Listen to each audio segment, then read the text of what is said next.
Um, let's see. Let's open There up. it is. Okay, there it is. Copy. All right. Oh no, that's for tonight. Okay. So no, I don't have that. It's what I sent you already. Okay, great. Great. So I'll, Yeah, I thought I had all that. I don't have all that. and we are going live. Yep, we're live. Live. We're live. So let's, I'm going to take a minute and check some. Hello, anyone that's there. We're going to take a Hello minute, world. check a few things here, pull up the YouTube so we can see any questions. Let's kill that audio. All right. Yeah, it's just, I need to see all the chats. We have a comment already. Who's here? Kathy Shepard. Hey, Robert Shepard. Hey. How are you, folks? We're going to settle in here. Give us a few seconds to, since I don't have a Yeah. producer. Hey, Thomas Palmieri. All right. So we are ready. Our work is done. We have three of the coolest people here, so we don't even need anyone else to check them on. Let them chat. That's right. Yeah, let's do that. But yeah, let's. I'm arranging. Bear with me, folks, because I've got. We're on Facebook Live. Hello, Facebook. We have verified that. We're on YouTube Live, and I don't have the budget yet to have like the 5 screens, so I can see everything. But that. But what a world we live in. I have a TV station now in my basement. I mean, we dreamt of that, right, Kendall? WANDRE. That's it. That's it. There you go. So let's let me stop the music if it's playing here. Okay, great. And then, so all right. Well, we are live everywhere. Good evening, ladies and gentlemen, and Dimensions and Dementites, and prog rock fans, art rock fans, music fans, all of you. Welcome to just a random Friday night, I guess we can call it. Ladies and gentlemen, my dear friend, my brother from another mother, someone I've known for decades, someone I grew up just miles away from, but we never met each other till different orbits. Different orbits. Yeah. But ladies and gentlemen, KENDALL SCOTT. Oh, thank you. Thank you. Great to be here. How are you, man? How you doing? Feeling great. Feeling great? Relaxed. Yeah. Yeah. Jumped out of the shower, get on the show. Awesome. Well, we talk all the time, of course, and you hit the ground running in this pandemic, just in terms of just going down that list. Okay, let's take this seriously. Let's plan our day. We got our music situation. And so it seems you've been on a good, consistent, level. What I've been doing since, we got off the road in March, and we were relaxed for 2 weeks, looking forward to the summer and the tours, later on. And 2 weeks later, we're all sitting in our house. So like everybody else, we're figuring out, what do we do? And I, other than play, I figured I'd revisit all that orchestral stuff that I learned in college and forgot. That's great. So all my orchestration and getting back to all that, and focused on that, and bringing it into the new NEKTAR stuff and writing new material. And we've been sort of trying to collaborate on the web, and had planned on the live stream tomorrow night up in Woodstock, at the Bearsville Theater. Beautiful place. But, kibosh, postponed for a little bit. But we are going to stream some really cool material tomorrow. Great. From the road, from the tour. Midwest, Canada, Northeast. Great. So looking forward to that. But this is just a little pre-talk, maybe synth talk, NEKTAR talk. Absolutely. Absolutely. No, tonight we want to take some questions. We got people on a couple of platforms that can ask. But yeah, the two big goals are tell people what's going on tomorrow night, the special stream.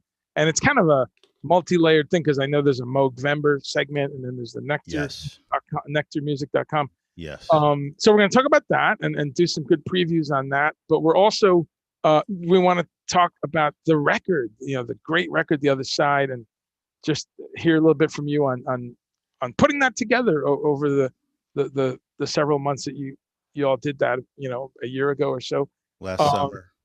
last summer, right? Yeah, a year Mhm. ago, or whatever. It's 16 months or something. Yeah, yeah. Okay, pretty recent then, right? Right. Because sometimes records take years now, but No, yeah, did the record and then did prog stock. That was the first gig of this configuration, and then right, out.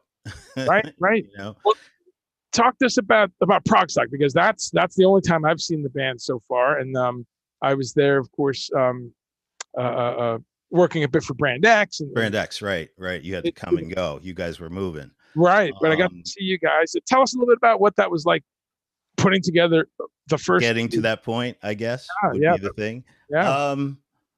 Well, we concentrated on the record over the summer. Um, and as you know, Nectar songs are not 3 minute uh, pop tunes, so they're quite involved and lengthy. So it took a bit of earnest work. I'm just looking at the titles on the record, and there's whole Yeah, whole sides, of sure. music. But it was a lot of fun, a lot of work. We worked all summer on it.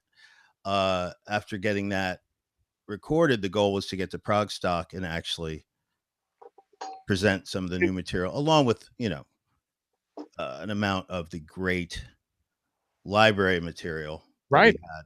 So, but it was the first show, so it was a little for me, my first show with them. Historic. Little historic, nerve wracking, but we had fun. We had a lot of fun. We were in good hands. Uh, Fraza was doing monitors, who we all know, Right. great engineer. So we were. That's the biggest thing, is being heard on stage amongst everyone. So he took care of that. Um, but really, uh, the record is based on a lot of material that Mo, I think Richie was around for a chunk of it, and Ron had back in the 70s, like 78. So Sure. that's why it has that sound through most of it, that fresh sound that you can't just pull out of the air. Right. No, it's So energetic. energetic, really great vibe, and they we pulled some material from there and combined some new stuff, but really a lot of that came from ideas that they had previously. Sure. And then there are some new songs on there and some new ideas, some revamping. Um, but it has this flavor, this homogenous flavor. We recorded it Surefire, Okay, down the shore there, down and on the shore, yep, Surefire down on the shore. Great vibe, that studio. legend. Woody, spacious, and great vintage gear. He's got a Helios board. He's got the actual Helios board from the Townhouse in London Oh wow. that Phil Collins and Hugh Padgham came up with that Mm. tom sound, the gated tom sound from. So That's it's the that board you got board. corrected on. Yeah, it So, sounds great. wow. Sounds great. Well, that explains a bit of the mojo that's in there. I mean, because It's a vibe in there. It's the warm. vintage board, lots of vintage outboard gear. Yeah. But Joe DeMayo's a fantastic engineer. He has tape, but obviously we went to into Pro Tools, and he's very fast. So we got a lot of ideas done really quickly. Um, Beautiful piano, lots of Model D in there. But we played most of the tracks. Mm, yeah, live. That's The great. bass tracks are pretty much all just live. Some peppering that I did with synths because I just couldn't bring all this Sure. stuff. Yeah. With I that. did bring a lot, but I couldn't. But the basic stuff was there, especially like drifting with the Sure. synth stuff, and that was straight live, except for the Right. piano because he had a wonderful acoustic that we dubbed for the single notes. Okay. Oh, I was wondering about that. So there wasn't acoustic piano in the studio. Yeah, he's got a Right. beautiful. I think it's a Yamaha. Please don't shoot me if it's not, but I Okay. think it's a Yamaha. Beautiful Yamaha. Yeah, That's kind of great. really bright, nice. Sure. Well, we have a lot of gearheads here. We're gonna run through all the tools that you use, but that sounds like a great start. I mean, to walk into a studio with pianos and Moogs, and I mean, you got a really good start there. Well, I remember when you were tracking it, and we would talk a bit, and I remember it moved very quickly because y'all did it old school, live. The band played. You were able to capture rhythm section stuff. Now Well, they can't. they Sorry. rented a house. We rented a house Yeah. down in the area Right. for a few weeks, and everybody was together. That's great. So get up, get to the studio, go till we were beat. Everybody Yeah. would go home, and it was a great experience. That's the way they worked from the beginning, because they toured. Sure. They toured, worked out material, hit the studio, toured, the cycle. That's And it, classic. what they did, they all lived together, never separated really. So that was the vibe over the years, and they wanted to try to keep as much of that as possible. Sure. So And the and we the did. bands all lived together No, we lived together at least for those 3 weeks, 3 weeks. as Frank Zappa said, right? That's from some song. Um, uh, uh, by the way, we'll talk a little bit as we go on about Frank Zappa. And for those listening and tuning in, this is Kendall Scott from the band NEKTAR, and also I've known Kendall for many years. We met as fans of a great band called Stretch, but we played together for, I don't know, is it a decade or probably over? Gotta be at least that now. Yeah, we've played together in a band called Project Object. We did the music of Frank Zappa on 2 continents in 8 countries, as they say. But today we just want to. We're here to talk about NEKTAR and what you're doing. But I want people to maybe later on listen to a little Frank, because today's the day he left planet Earth 27 years ago. Mm-hmm. So rest in peace, Frank.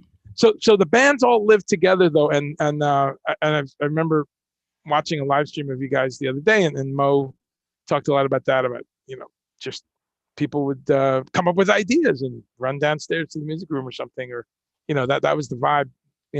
So that's cool. Tell us a little bit about some of the pieces that were a little more skeletal, because I know they said to you over and over, like, hey man, come up with something here, or do you hear something? Tell us a little bit about that process. The one that comes up to mind right away is Love Is the Other Side, because it's a very long, involved piece of music, and it took a while to understand that NEKTAR had worked in blocks. Okay. There's modules of ideas, and they can kind of exist on their own, but then you could grab one and stick it in different places, and as long as they fit together musically and flow, it's that'd be good over here, that'd be good over here. So that's how that was. There was Love Is had a different form hearing the demos, but I guess we made it a little more I don't know, a little more spacey, a little more modern, because the tapes that they had were old. Okay. Demos and stuff. Brought it up, great vibe now, and then that bled into The Other Side, which is a lot of recurring themes, and the meat of a lot of the stuff that they did, other than recycle, is a lot of organ, a lot of just ballsy to the Taft with that organ just knocked them out. So that's kind of like it. And there's some piano, there's other stuff. Not that he didn't play synth, which he definitely did. But then there's Recycle, which is that huge, contribution that Larry made. Right. It's like Synergy and NEKTAR put together. So the way I looked at it was, you got to have that organ. You got to keep true to that. But I like to kind of bring, I'll say, the Larry side in there as well, as much as I could, give a little dimension, a little interest here and there, little things, but, not overpowering what's really going on. Because they're really, really a rock band, a really, really tight, ballsy rock band when you listen back to a lot of that stuff. Sometimes really funky. They went with the times. So that's true. That's a great description. So I think in The Other Side, like I said, recurring themes, and I think we're in the basement studio, and I was messing around with the that piano bit, that's in there Mhm. to myself with that theme, while Mo had passed me, and I think he was in the other room, and he came out and he was like, he said, "We have to, add that. Right. That's perfect." So, Wow. um, walked myself into a solo in the middle of Sure. this big piece where the lights and it's just me and but the vibe was right. Then the theme comes. I mean, it's just that's a mouthful, that tune, but Sure. it all came together, and we had you know um, guidelines up, mark boards and stuff to Right. kind of like, no, no, take it down, move this over here, and um, till we finally took them down, we had the tune. Sure. But That's so important. I'm glad you brought that up because we forget in this modern technological age, and we have all the apps and devices. Write it down. oh, it was You know, written down all right. I say that to creative people. I say that to some of my students. There's a resistance. I say, get a pad of paper, get a whiteboard on the wall. And any project, whatever you do as a creative, you really, I guarantee, stuff opens up when you make a little list and you put an arrow pointing this to this. So that's Yeah. really great to hear that was another layer of kind of old school, not to overuse that word. Oh yeah, no, Very efficient. Yeah. there were charts, there were Yeah. diagrams. Yeah. Yeah. Let me see if there's any questions here real quick. I got to always remember to keep looking back. Let's take a minute and do that. Again, folks, we're here with KENDALL SCOTT of NEKTAR. And one of the things we're previewing, I'm going to put a link up here in a minute. There's a webcast tomorrow. And what time is that, Kendall? It's 8 p.m. Eastern, right? 8 p.m. 8 Yes. p.m. We're Eastern. 7, right? That's 8 tomorrow. Yep. 8 p.m. Eastern. Yes. And it's people can find it on the NEKTAR Facebook. NEKTAR website, NEKTAR Facebook, the NEKTAR website, which is nektarsmusic.com. And then Facebook. And then our Facebook page.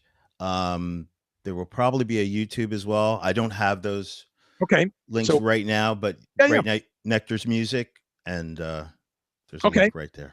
And I'll say to anyone watching, Kendall will send me those links, whether it's tonight or tomorrow afternoon. I'll put them in this chat here. So anyone wondering, you can stop back here and you can commenting, and Kendall will see your questions. So you can always comment. That's what I love about this format. People can get involved 3-4 days later and keep the conversation going. Keep it going. Yeah. So it's on those formats, on those platforms. It's also on Movember. That's going to be a Stage It, I suppose, stageit.com. That's a Stage It, event. So that link is also on nektarsmusic.com. Awesome. And Thomas is on here. Thomas, please put that link there as well, so people have all these links. So okay, great. Let's say hi to some people. Scott Moskowitz, hey, how are you? Oh, Chris Kuda, what's up, Chris Kuda? Kendall, you remember Chris Kuda, right? Yeah. It opens up in Cleveland. Wonderful band. Hey guys. It's Kuda, and whoever the drummer is at the time. You got those guys are great. Yeah. They always have. It's hard to find monster drummers, so I feel for you, Chris. But we did Beachland. We loved Beachland. Yeah, love it. We love Chris and his band.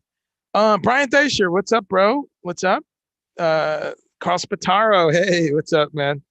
And good evening to you too. Scott Moskowitz and Kathy's there, which is awesome. Rich Gregory, yo cats, nice Zappa reference, very good. Eddie Yes Songs, how are you? Mary, Antoine, how are you, buddy? Okay, so we have a comment, and hey, Rich is here. Rich, right? You pronounce it Rich, right? Rich Chandler. Oh, Rich, yeah. What's up, Rich? Rich and I have to meet in person because I'm a big fan, and I've heard his other projects too. You've turned me on to some live stuff at that club in New York that we always play. What's that club? Mr. Big's club that we play in Manhattan? Not BB's. No, Cutting Room. Cutting Room. Cutting Room. Yes. Oh, that footage. Yes. Rich, man, that was awesome. I watched that. Some of your own music, really great, bro. Let's see. Robert Schindler's here. Hey, this is a party, man. This is a party. So we have a comment and a question for you, Kendall. Brian Deisher, who you've met up in New England. He says it looks like Kendall needs a few more keyboards. Well, there's some empty space over here, so I'm going to drill on either side of the door and get them up here like that. Yeah, well, that's kind of funny because I kind of just had to, because of the COVID thing, move a bunch of stuff into a bedroom. which is more of a compositional layout. I can't really play a bunch of keyboards at the same time. So I think Andre and I are going to do a part 2 of this where I have my live rig in another location, That's right. and we'll go through sort of a rig rundown of the sounds that I use for the live show, the old material as well. Yeah, Um, and have some fun with that. I'm looking forward to that.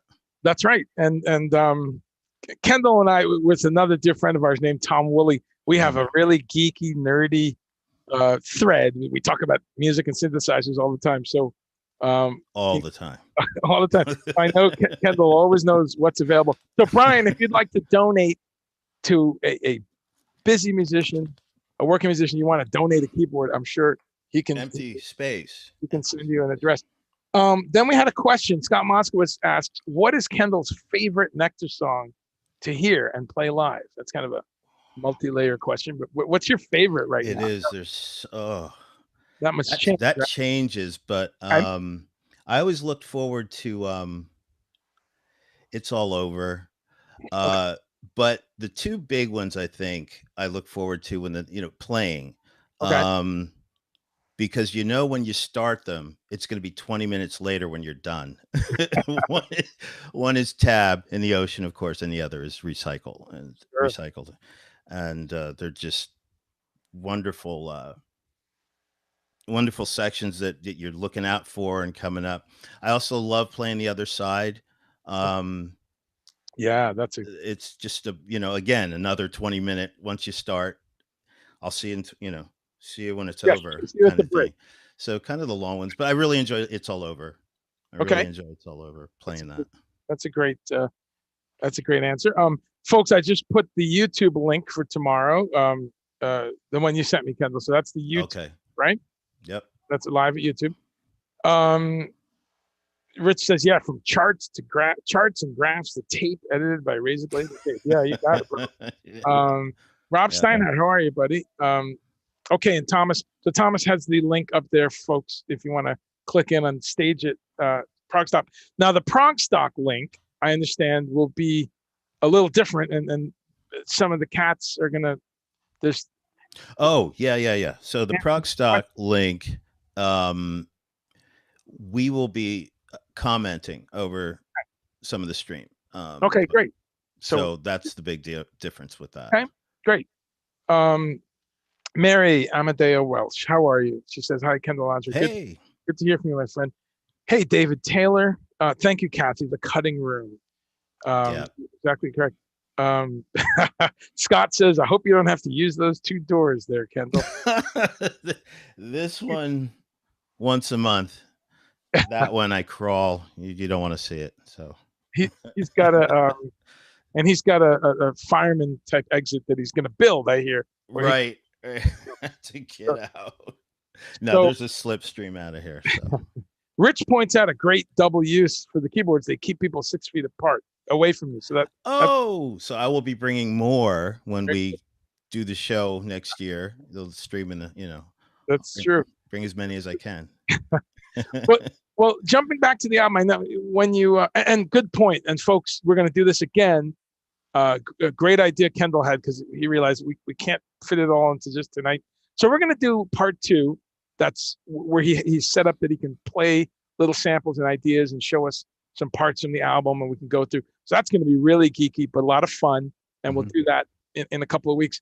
But getting into, playing those parts and the great Taft Freeman and kind of, learn, because you guys do a lot of the classic material. I just watched the Tab in the Ocean complete from March. I guess you did it in March, right? Yeah. So that's on YouTube, folks. There's a lot of good YouTubes of. I guess there was about 6 months of live for you guys until this breakdown. Is it that much, or maybe October? Then a break. 5 months, or that span of time. With breaks. There were legs. There were legs. Yeah. Well, remarkable amount of work in that time, man, because there's some great videos. And I know you've had. It was we have a great team of people. We've got Jay, who does the video work. Yeah. But he works alongside Mick, Right. Brockett, who's been there from, the There's get no go. number. Wonderful projectionist, lyricist. Then we had Mo Moore. We've got Ron, Ron Howden, Richie. Marianne was out there with us. We've got Pete Longo, um, George. I mean, when they came over, they were a family. They brought everybody over, and I Yeah. remember hearing, like, when we were in school. We didn't know each other when you were in school and I was in college too. Right. But Nectar's here. Nectar's here in New Jersey. Right. And I'm like, I don't, they're not in New Jersey, and they were this whole time. And I'm hearing the history now of House of Music and how they met Larry Fast, and Mo and Ron are just a encyclopedia of who they've met, where they've been. They've been everywhere and done so much in So much. Yeah. spots all over the world. So Yeah. um, coming together like that for that first show, and then having it work, we knew we could, okay, let's go. And the momentum was going. We were taping all the shows, um, adding some songs. You know how it is. You get on the road, and by the time you get off, you're, you know, Sure. now we're playing this Still in stuff. these tunes. It's And like, we were looking forward to about June. I think we were heading West Coast, June, July, and we got stopped. So everybody else did as well. So we're looking now for other ways to get together. that's While great. That's distancing. great. So we're still writing. We got new stuff coming. Okay. New stuff That's coming. great. I want to run through some of those bullet points. Jumping back, let's go. Let's talk about the first track for a minute. Let's do a few things on the record, because again, as you pointed out, the B3 was like a backbone of this band. That was always in there. It really was. They went in and out of synth sounds, mellotron sounds. I love the opening of this record. And folks, if you haven't heard this record, please go do that. It's called The Other Side, and it's the recent NEKTAR record. I always say recent, if it wasn't like, last week or something, but it's the new record. I mean, we're still in that window. Absolutely. And yeah. and one of the things I think that's also very old school that I love is you start strong. You hit them in the jaw out of the box. You come out, and this record obeys that first rule of rock and roll. I mean, that first tune, "I'm on Fire," the riff, the keyboard riff, there's these, I just love it. There's this insistent little land and land and land. Oh yeah, we call it the fox hunt section. Yeah, I mean, that's what I was describing. Trying to bring Mick and these guys. There's stories behind a lot of these things, and right. Mick, they and Mo, they have ideas. I think "I'm on Fire" was written for his now wife. Okay. I'm on fire. Okay. Yeah. And there was some wonderful projection and graphics that went along with that live. And I'm lucky because I'm the only person who could look up and see it, because I face center stage, so I could see some of the stuff, the work that these guys do. But I think I was trying to go backwards to something you said about the older material and Taff. Okay. And Richie had been in the band in '78. So he had a taste of this earlier on. But what I'd be trying to learn some of the older stuff, and I'm good, that should be E minor, and theory wise, that chord there should be E minor. And you'd play E minor, it just wouldn't work. Didn't sound right. It worked, but it's not exactly it. What was happening, I find, is that Taff, they use their ears more than just theory. The hell with Bach. The hell with that. This sounds good with this. And Taff and Roy would play two slightly different chords, and it's that one note difference, two note difference, that they're related, but far enough out that if you don't play them both that way, like I'll play it one way, and then Richie he plays what Roy would have played. Yeah. Okay. And it makes the sound. I love it. Kind of makes the sound. So I kind of that's the mystery of Taff, I That's call something to pass down. Okay, well, it. that's great. Yeah. That's But okay, so getting back to I'm on fire. okay. And if I can interject, what I love is I want you to address two things here. I know you told me that's full on. That's a B3 in a Yeah. Marshall amp, and tell us a little bit about that. But then tell us what you. Well, let's start there, and then I'll ask the next question. Okay. Talk about That was um Joe's got a wonderful B3 Leslie set down there. And we wanted to really push it and get that John Lord like really. burning. So Surefire, he's got a wall of Marshalls. Just take your pick, all years and everything. So he grabbed a head, brought it over to the Leslie, and how's that? That Works was, for me. you remember what it was? What Crank. I don't remember. It was an older. Well, it might have been an 800, okay, so but 80, late 70s. oh, it was yeah. It wasn't. It wasn't. It was definitely like I think an 800. Okay, Iron Maiden, baby. I mean, Pushed it, and that's it. yeah, I just I'll be able to play some stuff when we get to the other Joe. But yeah, just a lot of dirt, That's it. and that was it. He hit it right on the head. He's just got all that great old stuff there, and that's the real thing. There's That's nothing, how that went. nothing you can't do with a JCM 800 or any of those. But if you had to pick one, you're done It was because an 800. I know it wasn't a. It was an 800. I'm pretty great. sure.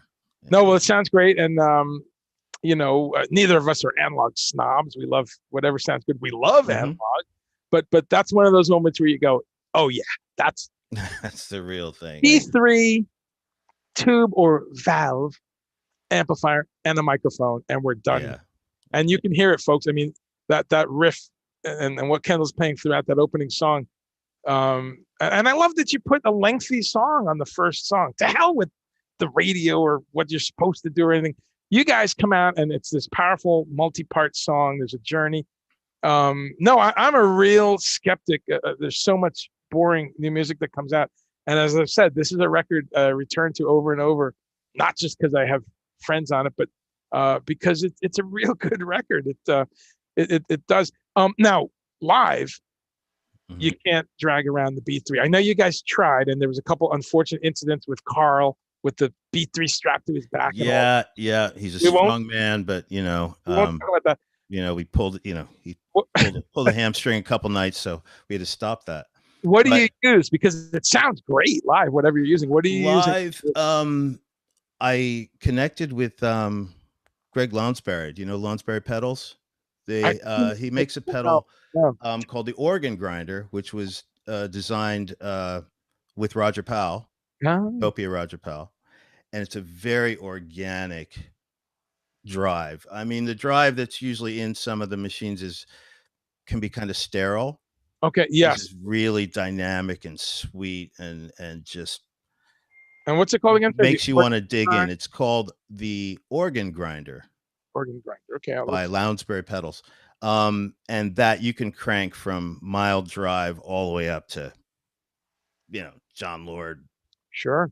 Beef, just with, a couple knobs. So that's a great addition to any clone wheel if you're trying to get that Deep Purple kind of drive and girth. Sure.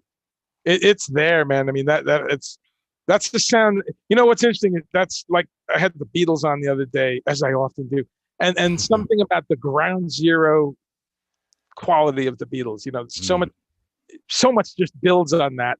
And for me personally, I think for a lot of people, because I love B3, but I talk to people about this, that growling B3 for a lot of rock fans, Deep Purple, other bands around that era, but Purple kind of rose to the challenge. Keyboard player's guitar. Moody Blues had some more. Absolutely. And so, it's a sound that you got to have, and it's in there. But the Organ Grinder, huh? Interesting. So, wonderful pedal. Yeah. So I run that out. I think on that, like I used a Nord out and then into a vent pedal. Okay. With just a little dirt on that. So everything was a little dirty. And I'm experimenting with some other stuff too. So, because I was watching Tab in the Ocean and some of the organ parts, you were playing the Nord up top. The opening is or Kronos, a pipe organ, so I'm doing that on the Kronos. Oh, It's a Kronos. pipe organ, and then once everybody's kicked in, then I switch over to the I see. Okay. the regular B3 sound in the Nord. In the Nord. Yeah, I saw you were doing both. That, I'm always looking at that's one of the Yeah, problems sometimes when you're a gearhead. And I can switch it off and just enjoy the music. But sometimes, but yeah, sometimes as a gear / production guy, I'm always like, wait a minute. Okay, so this is all right. I'm always doing that. Yeah, How's it's it? hard to. Oh yeah, the ride cymbal mic must be kept picking up the trumpet and stop it. Just listen. Hard to just enjoy sometimes, But we do it. But okay, so tell us. I put a link up for any gearheads. I put that Lonsbury pedal, and so the Nord goes into the pedal, and The Nord into the Nord organ output dry right. It's got a into separate the pedal just to give it a little wool. I'm right. not using it for total dirt, just a little wool, and then out of that into the vent, and the vent set for just a little wool as well. So when I pull all the drawbars out, I can, like a B3, I can get the full pump, Right. and then I could push them back a little bit and get a smoother organ, because I'm on fire starts that way, but then it calms down into a smoother B3. Okay. And the vent, I forgot to use that. That's the Neo Instruments, right? Neo ventilator. And the mini one is what I take on the road. So Mini. Okay, I see. There's a micro. There's a mini. Oh, they're confusing us here. Okay, so the vent mini. There it is. And you and I have talked about this many times. Um, none other than Keith Emerson loved the vent pedals. yeah. He had those when I worked the final ELP gigs. I look over and I'm like, wait a minute, You can't do that. I mean, so there's no better endorsement, folks. If any keyboard players or anyone could plug into this, but if you're a keyboard player, if you're somebody looking for that Leslie sound, take it from me. I'll testify in court. I was there. There was Keith Emerson with a couple Leslies and microphones in them, and they're spinning, and they sound like a goddess. But he would hit that vent pedal, and you go, I don't know. Yeah. I mean, you had like a smidgen of difference, but the great Keith Emerson, who really, for all the synthesizers and the giant Moog, pound for pound, he's actually playing organ most of the time. Yep. Right? Yep. So I agree. So what a great endorsement. So Keith used that, so I put that in the link, folks. So okay, so I'm on fire, studio live. You adjust a little bit, and using different stuff there. Tell us real quick, because this is a preview of the nerdy gear thing. Give us a quick list of other stuff you dragged into the studio, your own stuff. Was there a laptop? Was there a Kronos? Or what else did you add to the package? Yeah, so the Kronos is at the base of everything because it's a great organizer. That works in conjunction with the laptop to help me switch patches, which I'll explain. But then a Nord stage, and there was a sequential Rev 2. And I think that was it. Oh no, and I think a controller for the laptop. But That's it. That's the history of the last 40 for that. years. Yeah, I mean, because we just wanted to play the basic tracks straight through, and then I kind of went away and kind of thought of some of the spacier stuff that's like on the other side and all that. But I use the laptop not the way most main stage people, I guess, would use it. I didn't want to really rely on the sounds out of it so much, except for a couple songs. I didn't want to bog it down. So the sounds are really coming from the keyboards, except for a few complicated spots. Okay. And I use it mainly for the live set to switch programs. So I will set up, say, the other side, which is really long with a whole page of program changes. I'll step through it with a pedal. But if we're going to another song and I'm near the laptop, I can jump the set and go to, another tune with the laptop, and they're in sync. And also the audio is coming out of the laptop going through the Kronos. So I don't need another output. They're ganged. Oh, the Kronos connected USB. The Kronos takes output then. Yeah. So For, I USB, oh, by USB. yeah, right in, That thing. sound card out, you know. That is So okay. So you just had a hand. You had three, four things you brought to the studio. Did you use the mini Moog that was in the studio? no, I didn't use any mini Moog actually on it. I used Moog one in one spot, Okay. and the solo sounds are from the Rev 2, Okay. um and some other things I'm trying to remember, but then in there, like drifting, for example, Okay. Sure. that Yeah. sounds just one take of the Rev 2, Hmm. Dave Smith. Dave Smith. Yeah. So yeah, so No. not Well, a terrible amount of stuff sure. while tracking, you know. No. It's kind of it's so wonderful how it parallels to the story of working with a group like this that's got a history, a rich history through the '70s, through the '80s, and what a wonderful thing that you also can use some tools now that started in the '70s and Yeah, also have a rebirth. and it Like fits, and yeah, they fit, they work. for those of you who may not know, Kendall's mentioning sequential circuits, which is a very, very incredibly important company, and Dave Smith, who simply is one of the most absolutely important living people in the synthesizer history. I mean, right up there with Bob Moog and Don Buchla. Dave Smith, again, for those who don't know, and sorry, those of you who know this, Dave Smith founded this company, Sequential Circuits, and he came up with the Prophet 5 and the Prophet 10, which you know from so many records, whether you know the Bruford Band or Brand X or Kate Bush or Peter Gabriel, Major, Everybody, it's Phil Collins, a lot of those hit type bands, but everyone used the Prophet. Eddie Jobson on UK, there's Prophet everywhere. So it's a seminal sound. But Dave also in the early '70s, he was an engineer. He built the very first digital sequencer. He wanted something to drive his mini Moog, and so he built that, and he built an expander. I mean, the guy's a genius, and he's still with us. So I'm just saying that there's a parallel there. Somebody who thrived in the '70s, like NEKTAR. It's great that creativity and fresh ideas are happening and that you're a part of that.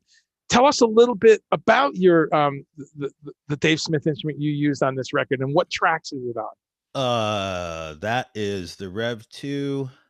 That was pretty specific, and I actually on the live show, traveling in a Sprinter, I Mm, dropped it. I think the last show I used it was at the Iridium, and then I think we had a break. okay. Um, and I was like, well, I can kind of imitate this in the Nord because the Nord stage is such a wonderful Oh, device. It's yeah. so much in the synth engine. I just copied it. I'm kind of I'd like going after old sounds that are on records or having to reproduce sounds that were on records. But if you can take up the same space and Mhm. give the same emotion and same feel with something else, I don't have a problem doing that. Sure. Now, there's something to be said about when you hit, you know, a 32-foot low note on a mini Moog. It's a Oh, 32 foot come on. Yeah. Yeah. or Moog bass pedals. But other than that, um, so it was really I'm trying to think of uh what I did was we tracked live, got most of the stuff going on. I used that Prophet, but then in my studio, what I would do is think about what sounds now needed to be in different places to make a record. Okay. It's different when you're playing and you got balls out and everybody, maybe it's just organ straight through and we're going The crazy, air. Yeah. but if you're sitting and enjoying a record, there's another dimension you need to address. So I kind of I can't even remember. There's an Axis virus on there in Oh, places. really? There's a Oh, lot of stuff on there, but my problem, kind of like Rush, you make all this great music, then you have to go play it. how do I do so this? so that was my problem, was getting all these sounds on there, but then yeah, now I have to be able to play them and execute them, and that's kind of a dance. But Oh, you do it, and that was a lot of fun. like I said, there's Moog 1 on there, there's Virus on there. Probably Prophet 12 is on there. Wow. Some things that I can't see are on there probably. Um, Just the best stuff. I mean, what's great is what I admire about you is you keep it moving around. You'll get a keyboard, you'll learn it for a year or less if it's not clicking, and you'll really be honest and you'll say, you know what, this has some things that I just don't work for me. Let's flip it. Let's get and you have a couple of things that you've had since I've met you, but you have a few things that rotate out. You're always trying to find something that is best for the project, you know. I'm laughing because you'll say, "Hey, why don't you bring this unit?" And I'm like, "Oh, that's gone." I'm proud of It's gone. Yeah, that's true. It's already gone, you know. But yeah, the Prophet, the Rev 2 had a great sound for that whiny lead on Drifting, for example. Oh, okay. Oh, that's the lead. All right, because I had a couple questions on what solo is what, but we'll do a lot more of that on the fear thing. But that's great to answer that question. No, it's Dave Smith again. Just to close that chapter first. Shout outs to Dave, and those of you who again might not know this much about some of this history. Dave Smith also essentially came up with the idea of MIDI, which is a computer language. Computer programmer, engineer, still is. And he basically came up with this idea, went to Yamaha, Roland, and Korg and said, look, we all make this different stuff. They speak different languages, different voltage levels for control voltage. I've got this idea. Can we have everything speak through this new language?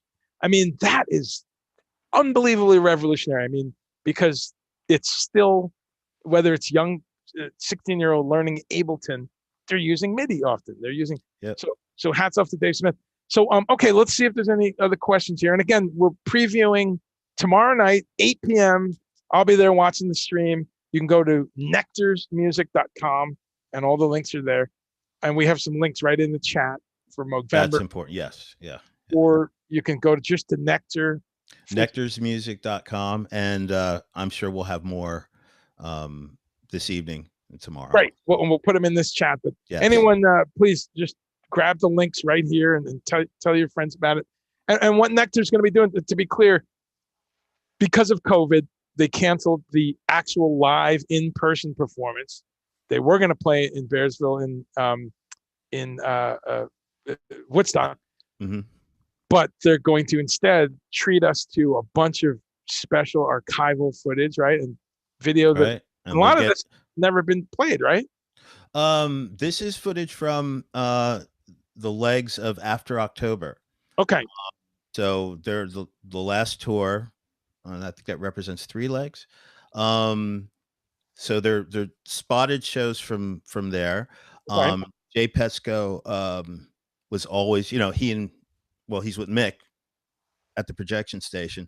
He always documented. He always threw a camera up.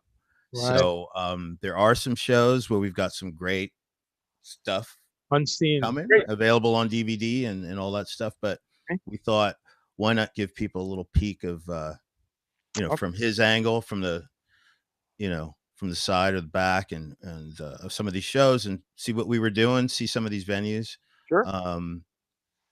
at different points in the tour. Okay. Great.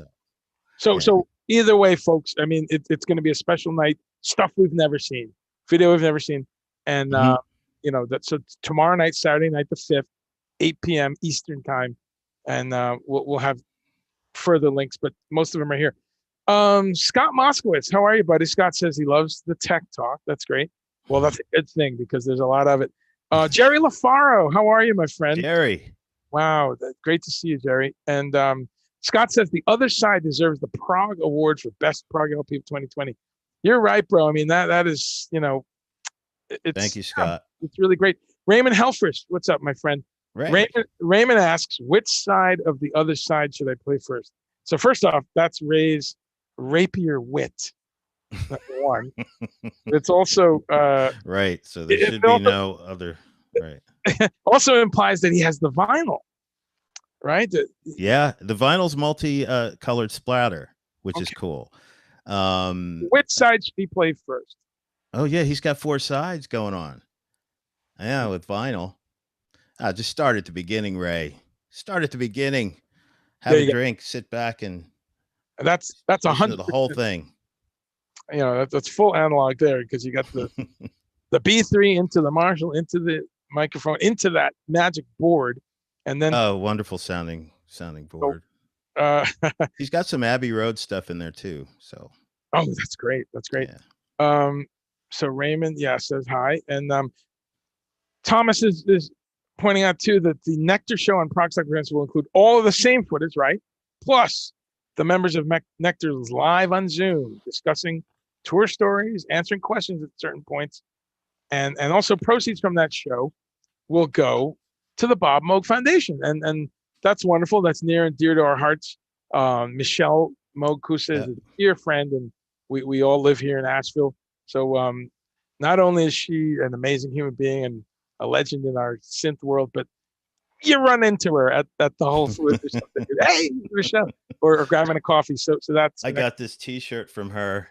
That's at Nearfest at who was there? I know Roger. I met Roger Dean then, and what show was that? There for the John Wetton UK and all that. I think so. Right? Was that the one Gary Green was walking around? I seem to remember her. Then that was that. Yeah. So okay. So let's see a couple questions. David Taylor makes the point, kind of tying with what you just said, that the projections add a very cool effect at the Ludlow Garage. Yeah, that's. I really love the Mick Brockett side of it.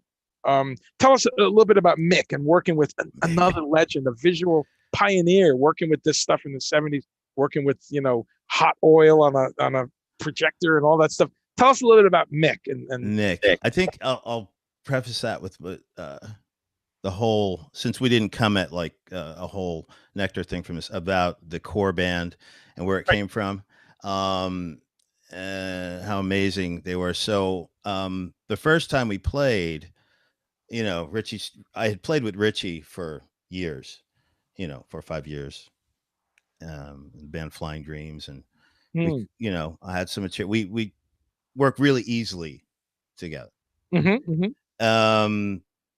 And apparently, Ron Howden and Mo, these guys were behind the scenes, trying to set this up, getting some ideas together, putting it back together. I had no idea. And then Ron Howden came down to a show that Richie and I did at the Prog House, which would have been at that time Roxy and Dukes and Dunellen, and asked if I would want to do it. And I said, beep, yeah.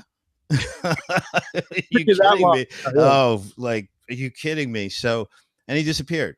And I didn't hear anything of that for a year, 1 year, in January.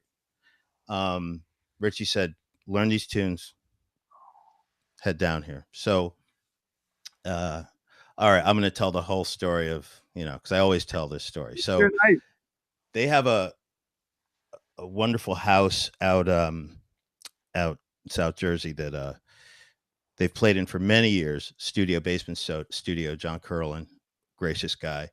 And they gave me the address. It's out in the suburbia. I call it Spielberg suburbia, where it's just everything's quiet on the Sunday. Birds chirping. Packed my car with everything. So I'm bringing everything. This is going to be to the hilt. Right. Unpacked it, pulled it out in the street, and put my gloves on. I was ready to go in, and it's tomorrow, they say. No, the door opens, and our vocalist and many other things, Marianne, comes out and says, "I'm so sorry. They won't be needing you." And goes back in the house and closes the door. And like I said, Spielberg, birds are tweeting, Sunday morning, sunny, and I'm standing there with gloves and tons of gear strewn all over the street. It's already out of your car. It's already out of the car, ready to go in. I'm like, what the? And they came out, and just that was it. It was a good laugh. They were yanking. So that was the beginning. That British humor right away. That was just the beginning of that. It was great. We played a few tunes and recorded them, and but what I was getting to is the magic of playing with. I played with Richie, love playing with Richie. It's very easy, but when you Mo and Ron are kind of like that Bruford Levin thing. It's a they're like this, Mm, and they're the real thing. mm, This is 1969. This is 1960. mhm. This is an energy that comes from uh, the genesis of this music versus a copy of it Great. or uh, a tribute to it. This is it. So you couldn't replace it. They sound great. Um, so that vibe uh, goes throughout the whole family. I guess is what I mentioned before. Is that they all came over together. Mick Brockett was part of that uh, Yeah. band. Period. He Yeah. was Evil. Yeah. another member, and it was obvious when I saw what he did. The liquid gels are. I never saw him do them up close because I was always, playing. But see, an amazing thing, I got to see some of the effect, and he's digitized since Right. and simplified. Because I think at Prague Stuck that was I think that was the last show.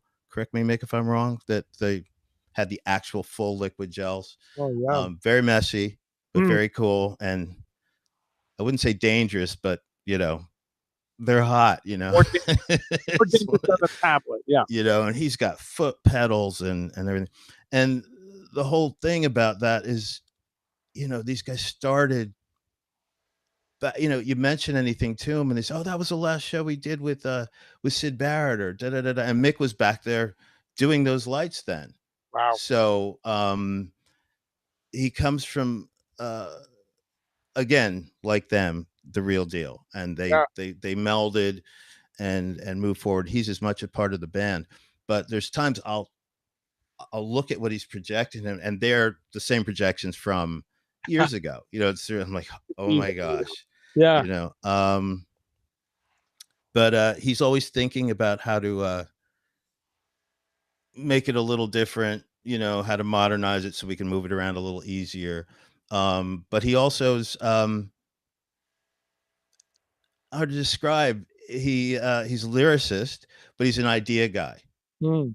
So he'll we'll be at rehearsal and he'll kind of come up and sort of whisper something in your ear about something climbing up or a color or think of this, because he's thinking of how to contribute um, visually. And there's Sure. some parts of the night that I look up and it's like, wow, I just wait for that part of the night so Uh-huh. I could look up and see the see that what he's thought of.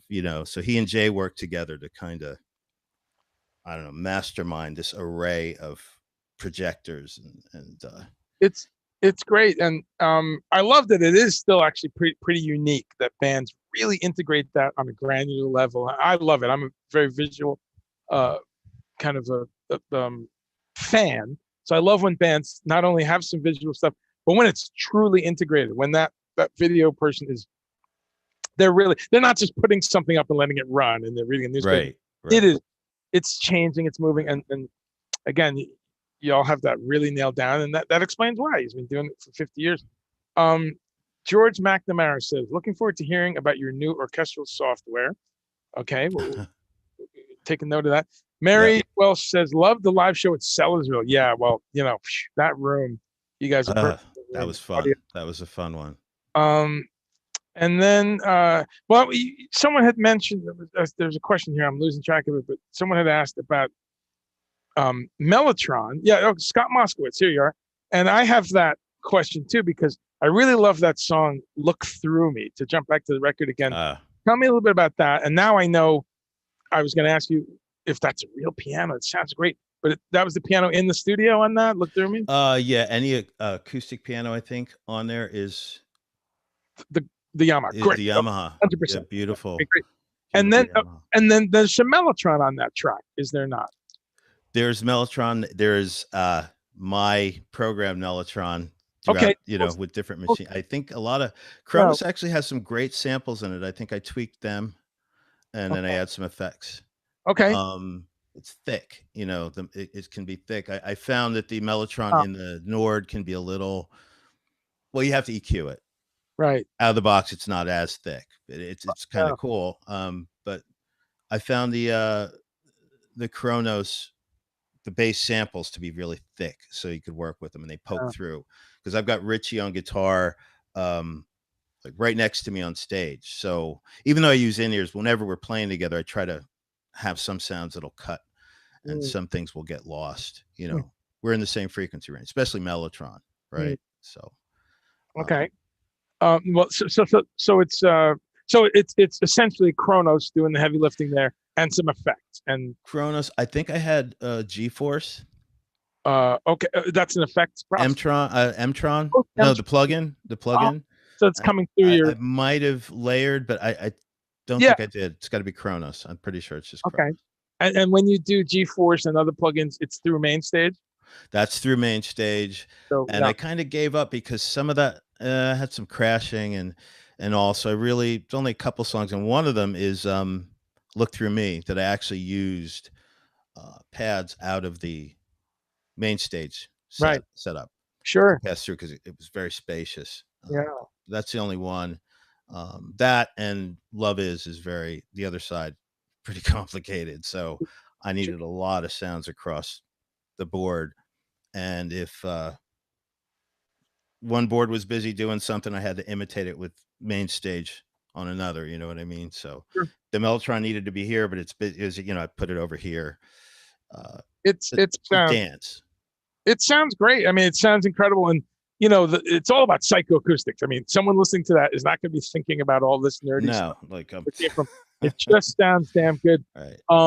And Robert Fripp himself, one of the people who I dare say that's one of the first prog records with a Mellotron, the first uh, King Crimson. Hmm. Certainly, maybe there was a Genesis appearance around then too, but Moody Blues, Beatles used it also. But the sound of that is untouchable. But Robert Fripp himself uses the iPad app for Oh, he Mellotron. does. Oh, that's right. That's right. That's right. I forgot about that So because so he will play. let's spend a minute on. Oh, you know what? Let me mention this though. Mo played Mellotron on "Journey to the Center of the Eye," which Oh, is back there too. I okay, think I forget if it just happened to be in the studio and all. He said, "Well, I'll use that." okay, So beautiful part. Uh, great, there's some Mellotron flutes and the strings, and okay, I like him, recreating that. Just had to yeah, mention it. that's awesome. So in the show he plays it a bit. I know I play it, but I see. he He actually was did in the it. studio. Yeah, he can get around, so That's he great, did it way great, back, way back. great.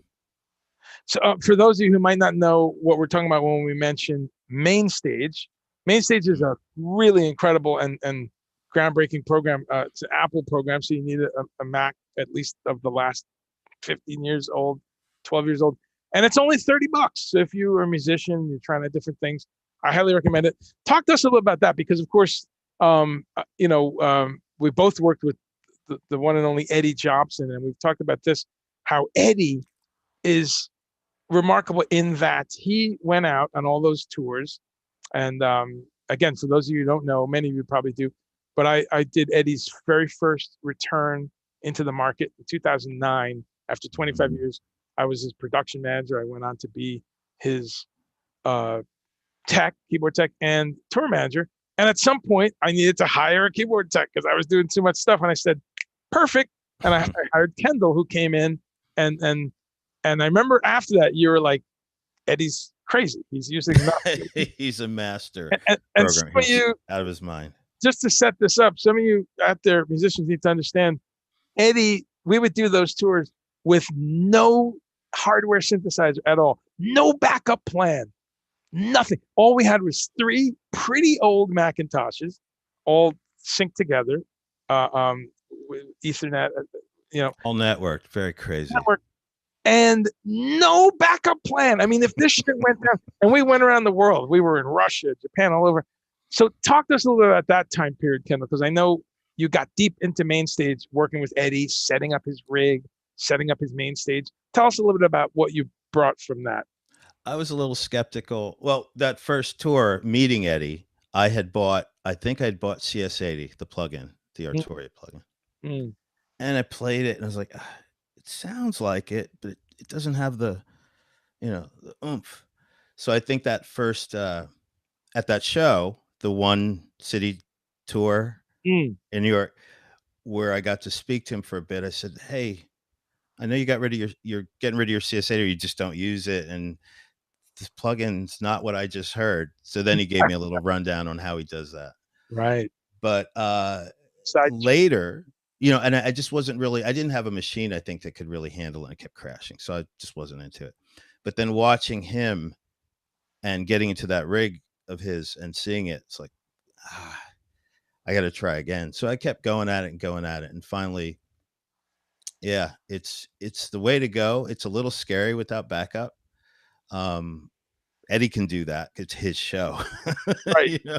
It's But I'll get the stink eye, I think, if I'm like, oh, hold on. yeah. So I tend Now, to uh-huh. leave the heavy lifting in the Chronos as a master, and I always have a bailout.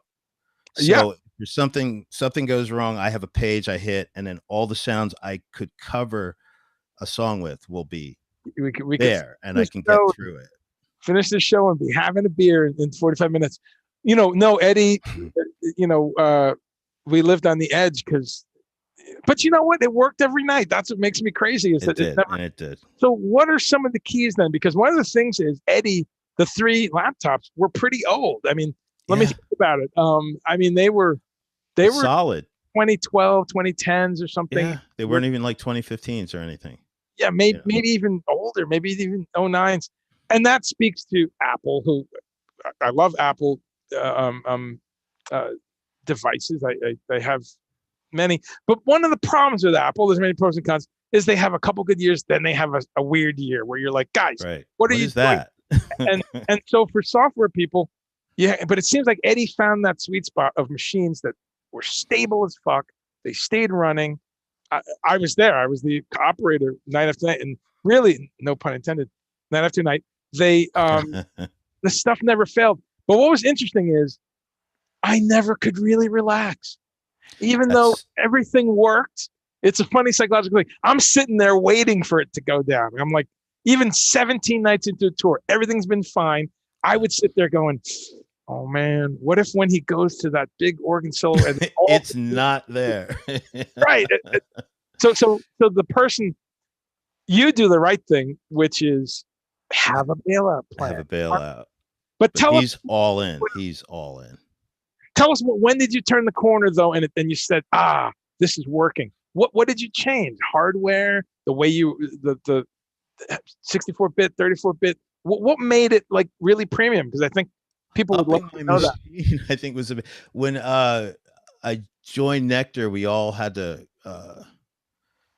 grab gear that was going to make, if we have to travel, if we have to this and that, and it just came down to nowadays I had to up my laptop. So it was upping my hardware, and then starting minimal and adding what you need instead of like I think I used to just go, I'm using all my plugins, I'm going to do this and I'm going to do that and it's going to work, and it didn't like it. You could just watch the CPU light up, overload. And there's some that I really love that I can't use. Some of the Arturia stuff is so intensive. I love the Matrix 12. It Mm, just great one. red lines every time. A lot of their stuff, you just need serious horsepower or be Yeah. smart about it. So I think it was upping the hardware and getting. I remember I was on the Cruise to the Edge, and it's Tom Brislin. He's in Jersey. We're kind of friends. He's on a boat, and every time we see each other, we do this. We tech talk just like we're doing now.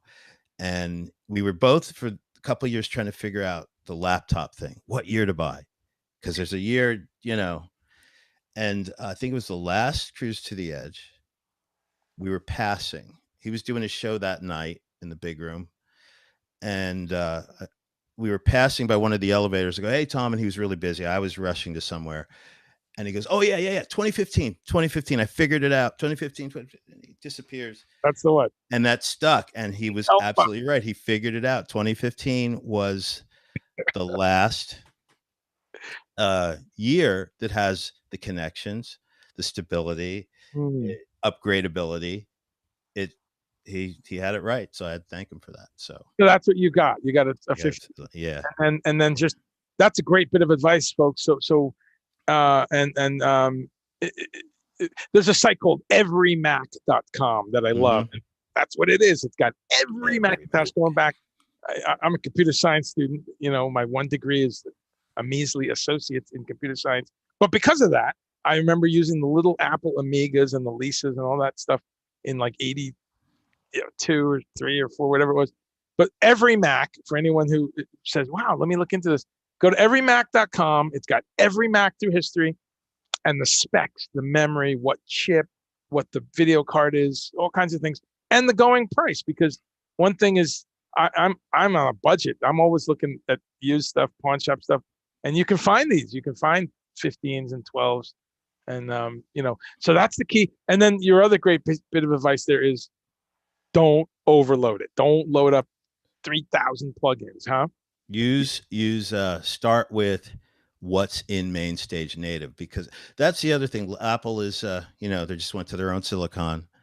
It's going to be pretty powerful. Next year is going to be pretty interesting. This might be the time to change, but not quite yet. But you can find an older machine for a lower price, and there's plenty of stuff in MainStage itself. So great. You can go from there and then just add, and you have to watch as you add plugins, what's pulling. You can see the little CPU meter and just go, oop, can't use that one. Can't use that. Yeah, no, that's a great advice. Learn your system utilities. Learn how to see what's pulling the sucker down.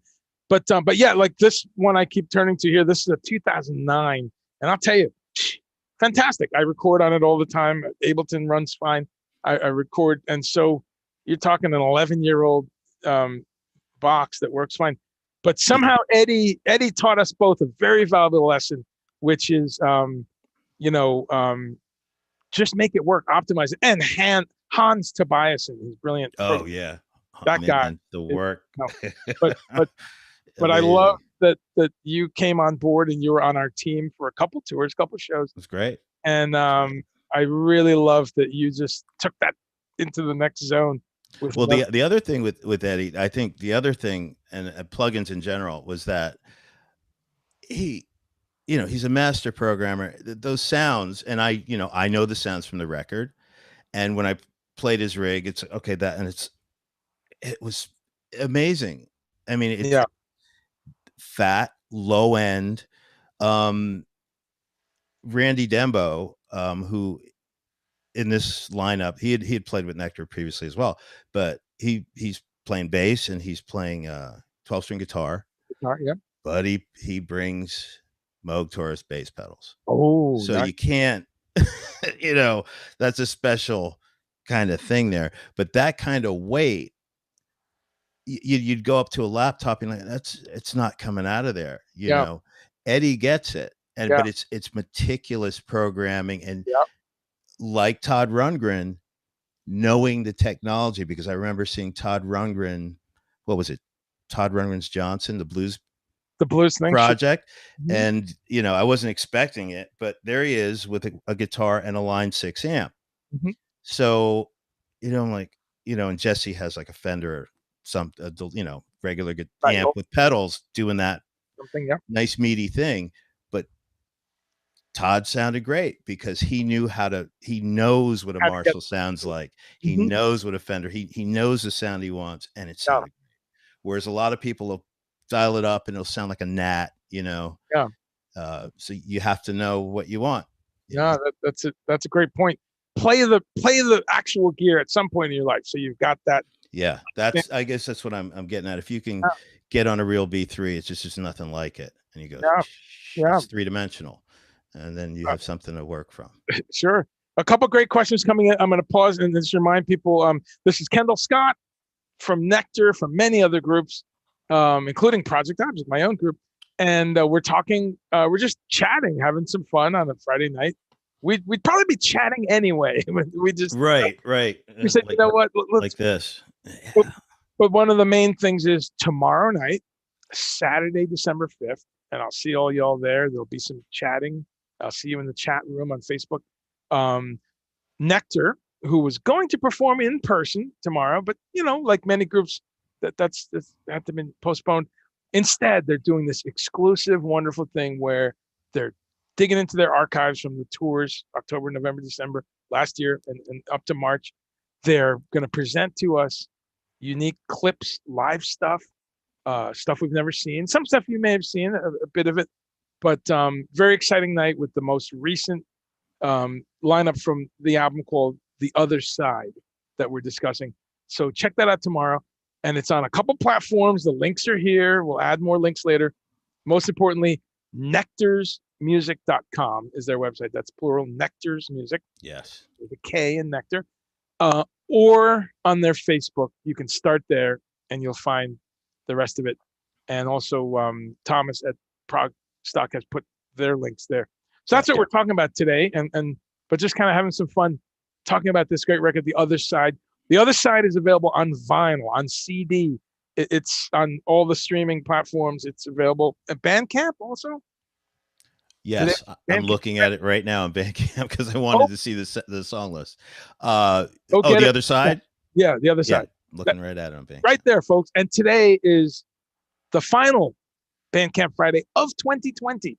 So if you want to support independent musicians, guys who came over here and said we're going to go to America, we're gonna get the band going.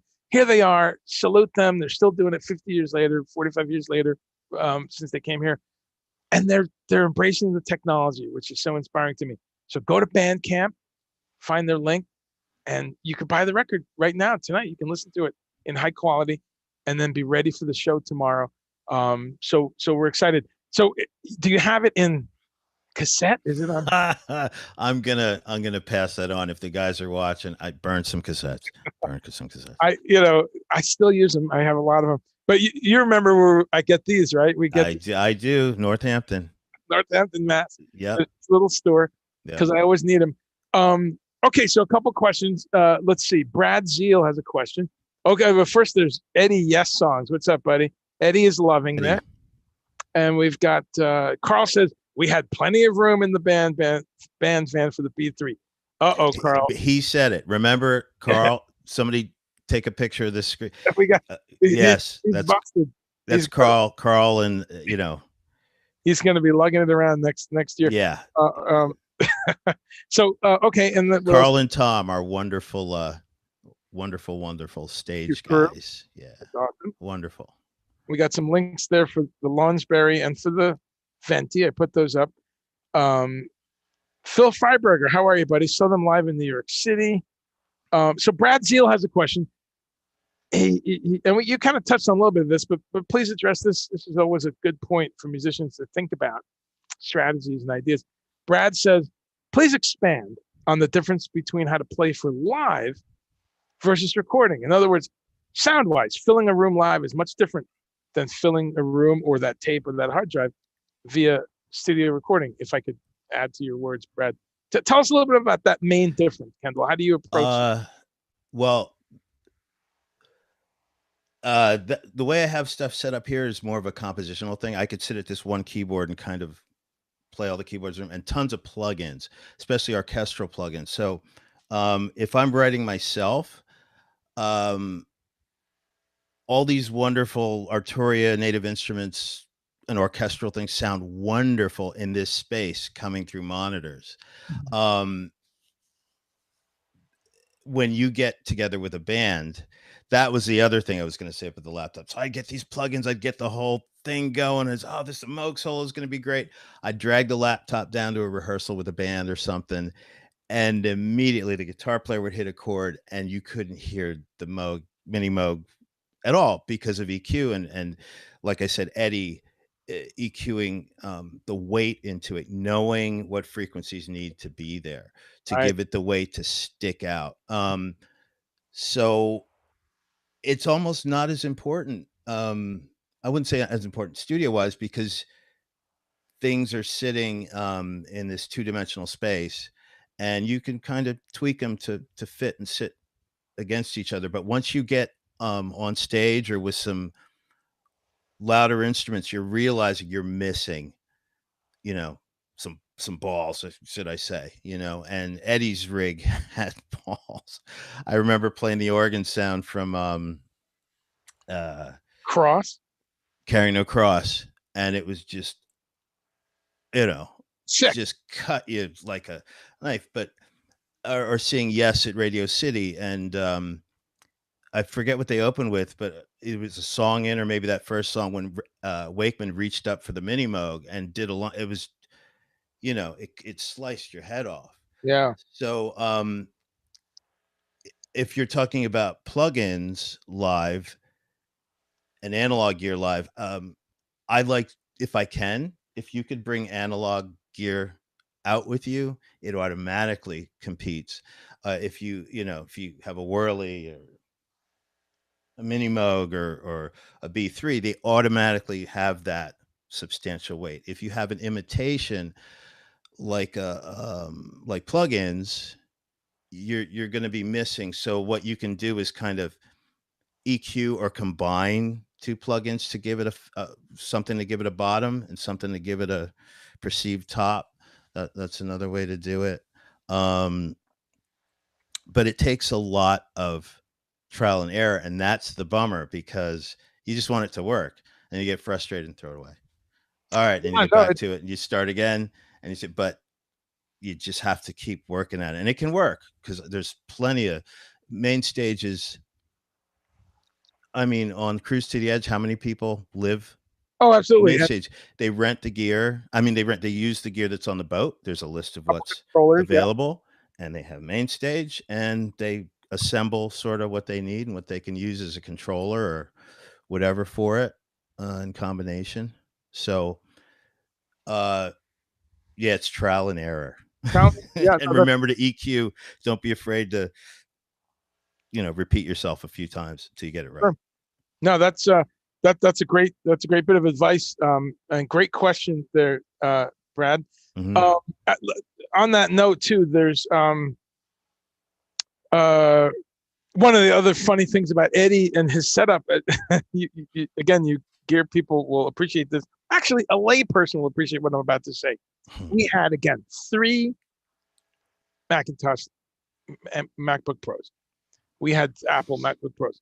I'm showing my age when they were called Macintosh. We had, again, we synced them with Ethernet.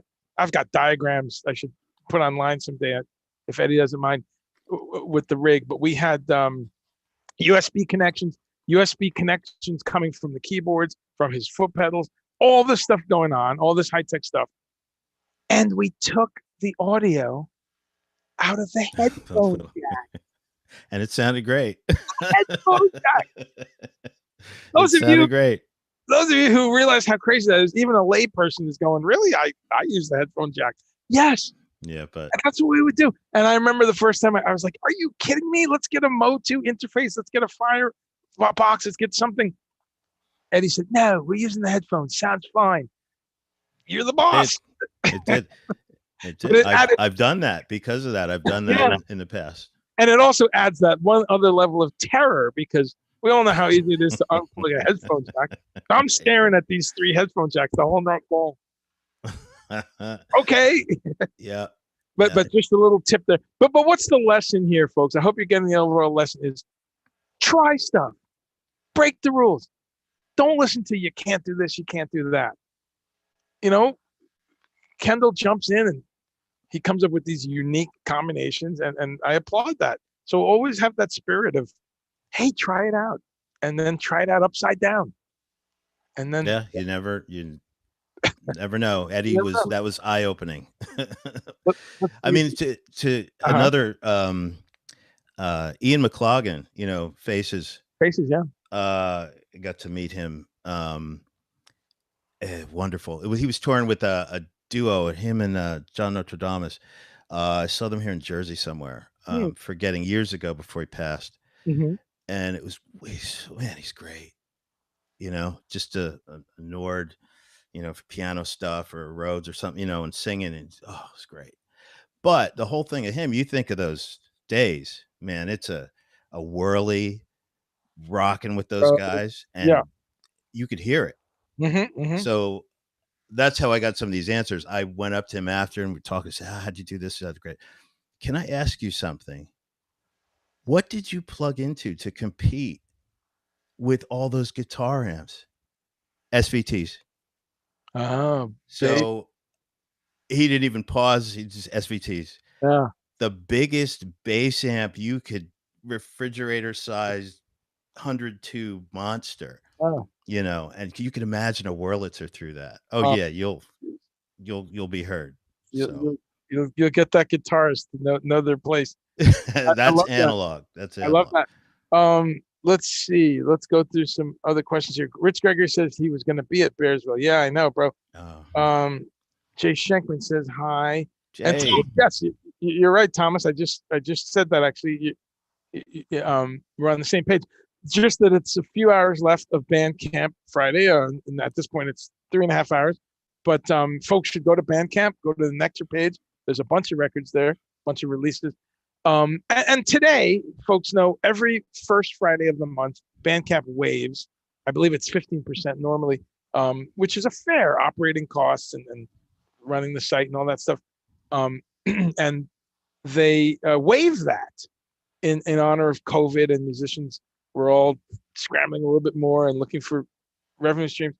But today's your day to make sure that 100% of your purchase price, 100% goes right to NEKTAR. And, it's a good night to get the record or support anyone that you friends on Bandcamp. I've got the NEKTAR one on CD, but actually I'm on my shopping list before midnight. I want to go get the new Randy McStein, Marco Miniman record. Oof, just to give a plug. That is some amazing sounding stuff. So, okay, let's jump back though. We're talking about NEKTAR, and Brad Zeal says, Kendall, you are a fantastic addition to a legendary band. Thanks for this. Thank you. That is true, my friend. Raymond says the first sound, yeah, it's a massive opening number. He agrees. Rich Gregory caught the show at Daryl's house. Nice. Yes, he did. It's good to see him there. Yeah. Nice.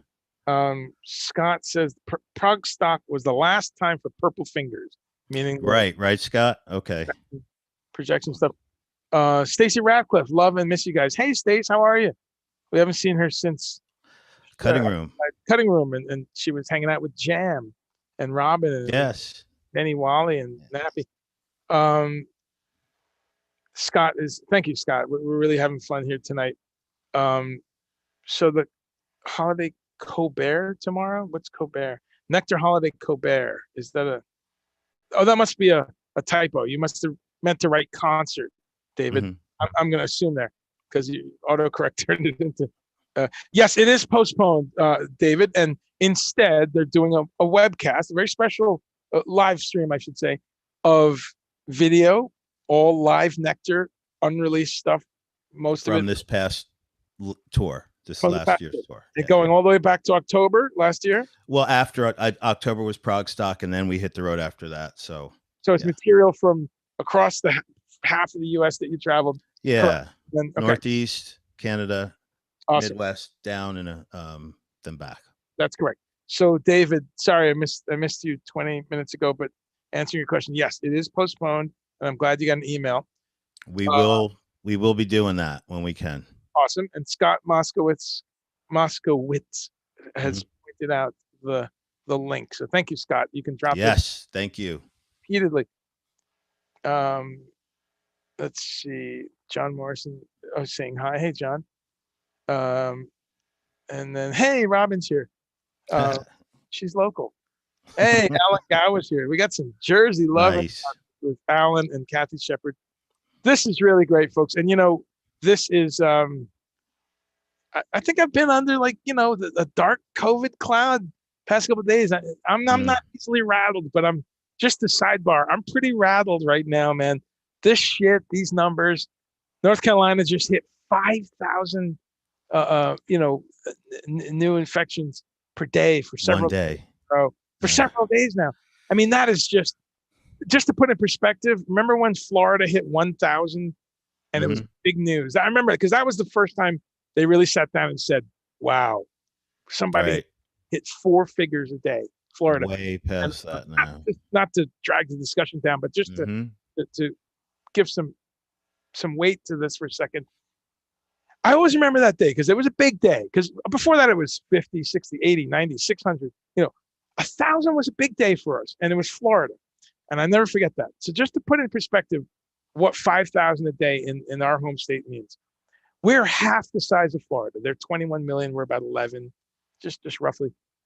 So that makes it 10 times as bad as the Florida. Yeah. As that day when we all paused and said, holy shit, 5,000 a day is more or less 9 or 10,000 for twice the population.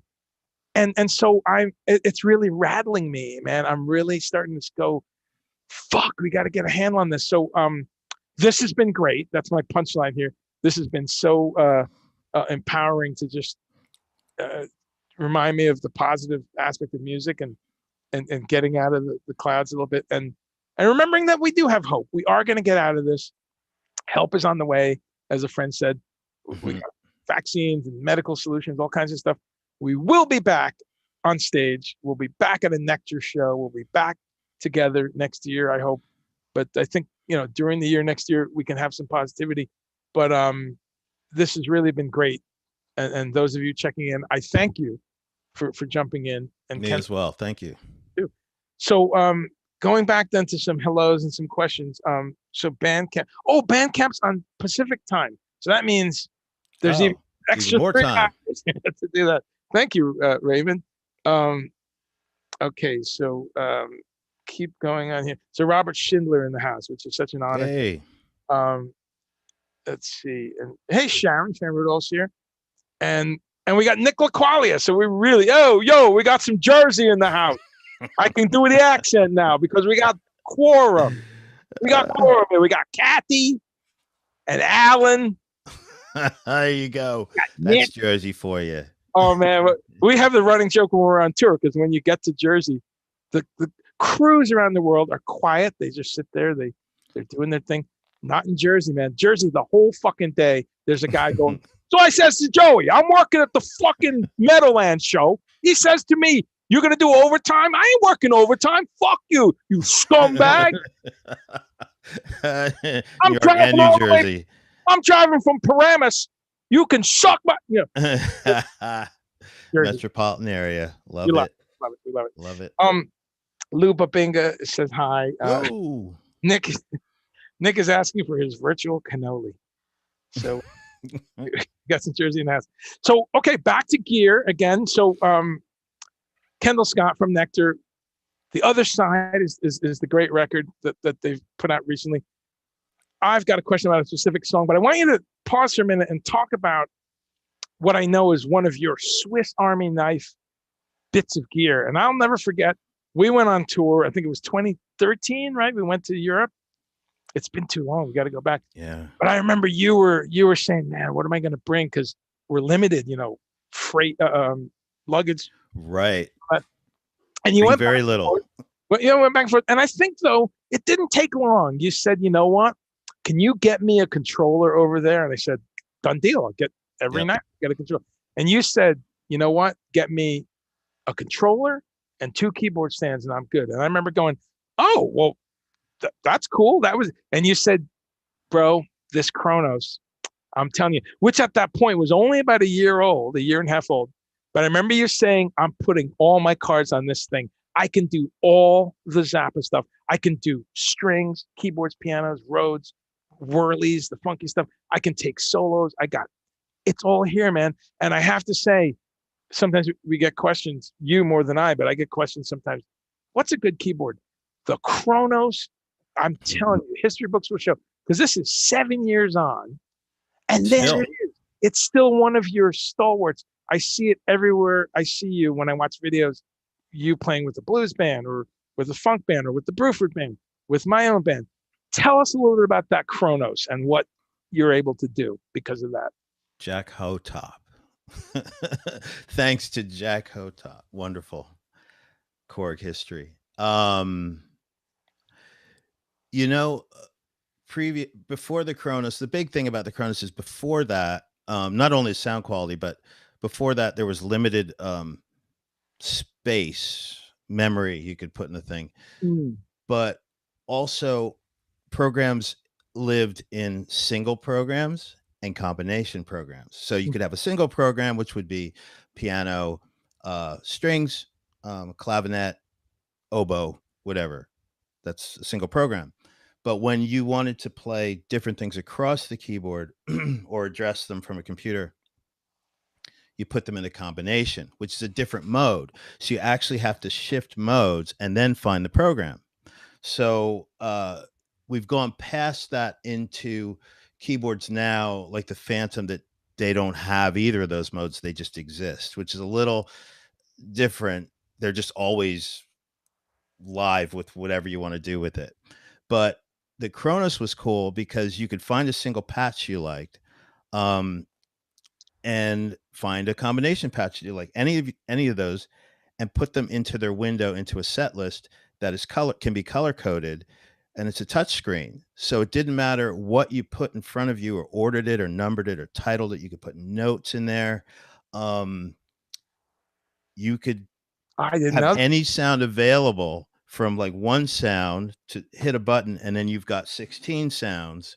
You know, there's some things I have where they only occur on the upper or lower key, or if my left, you know, I'm playing this complex thing like in Recycled or something, and my pinky can't reach the, down.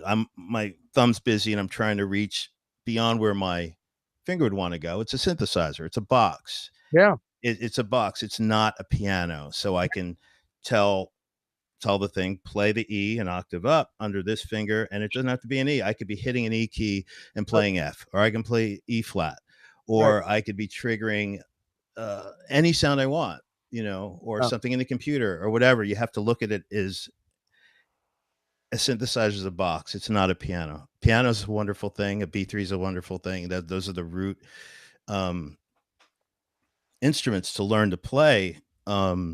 You know, in rock music or whatever. But um, a synthesizer is anything you want it to be, and you have to kind of look beyond just, oh, it's got keys on it. That's just one way to control what's in the guts. It doesn't have to be. You don't have to treat it like a piano. Some people do, but I mean, you look at around that same time, Jordan Rudess switched from, I forget what he was using, maybe in Oasis, to Kronos, Right. Right. because you can just load all this stuff up. I can put in, say, the other side, which is like a whole page of programs, and just step on a pedal, you know, and go from scene to scene to scene to scene, and everything changes. And even the laptop will change, you know. It's a, and plus it sounds great, and it's got That. pretty much everything in it, and you could load Hmm. samples into it. So I'm still. I'm still blown away at that, and I'm not easily blown away by gear. I'm around gear all the time. they did it That right. that one. Now, did I hear you right? You said it does splits. Did you say how many splits? Well, 16. 16, What? So you but got then 16 if you get zones, main stage and add main stage to that, more you've zones. got unlimited splits because you've got those 16. Yeah. And if you put those 16 in different, you can just stick main stage on 2 keys, 3 keys, because there's some sounds you might need that are only, you know, one note One other or part. a Yeah. chord. So Yeah. you zone off areas to do certain things at different times, and step forward next it'll change. Yeah. And yeah. That's amazing. And again, you're right. Shout out to Jack Hotop, who is. We've talked. You know, we're good friends as you are, and he said, "Sure, I'll come on your show." So I got to organize that. I doubt Jack is listening. Mhm. He's probably playing piano and Right. recontextualizing either Bill Evans or something from Bitches Brew or UK. It could be any one of those. And Jack is probably My playing. my Jack story was, I think I saw the last Wayne Shorter show at NJ Pack. Okay. It was years ago, you know. It was him and Herbie Hancock, and the show was over. I was in the lobby. And I went outside. You know, I was heading to the lot to go to my car. And who do I see in the distance scooting to the train station in a suit? Was Jack. Uh, I knew it was him in the distance. So he was there. He's a great musician and Great musician, and you raise a good point. A fan, a because a fan. lot of these guys, especially in the industry, they're bored by now. They're jaded. I've been so fortunate at work many times. Like I'm rolling up cables for whoever, Greg Lake, or at the Yes Show, or Eddie. Oh, yeah, there's Jack. You know, he's always there.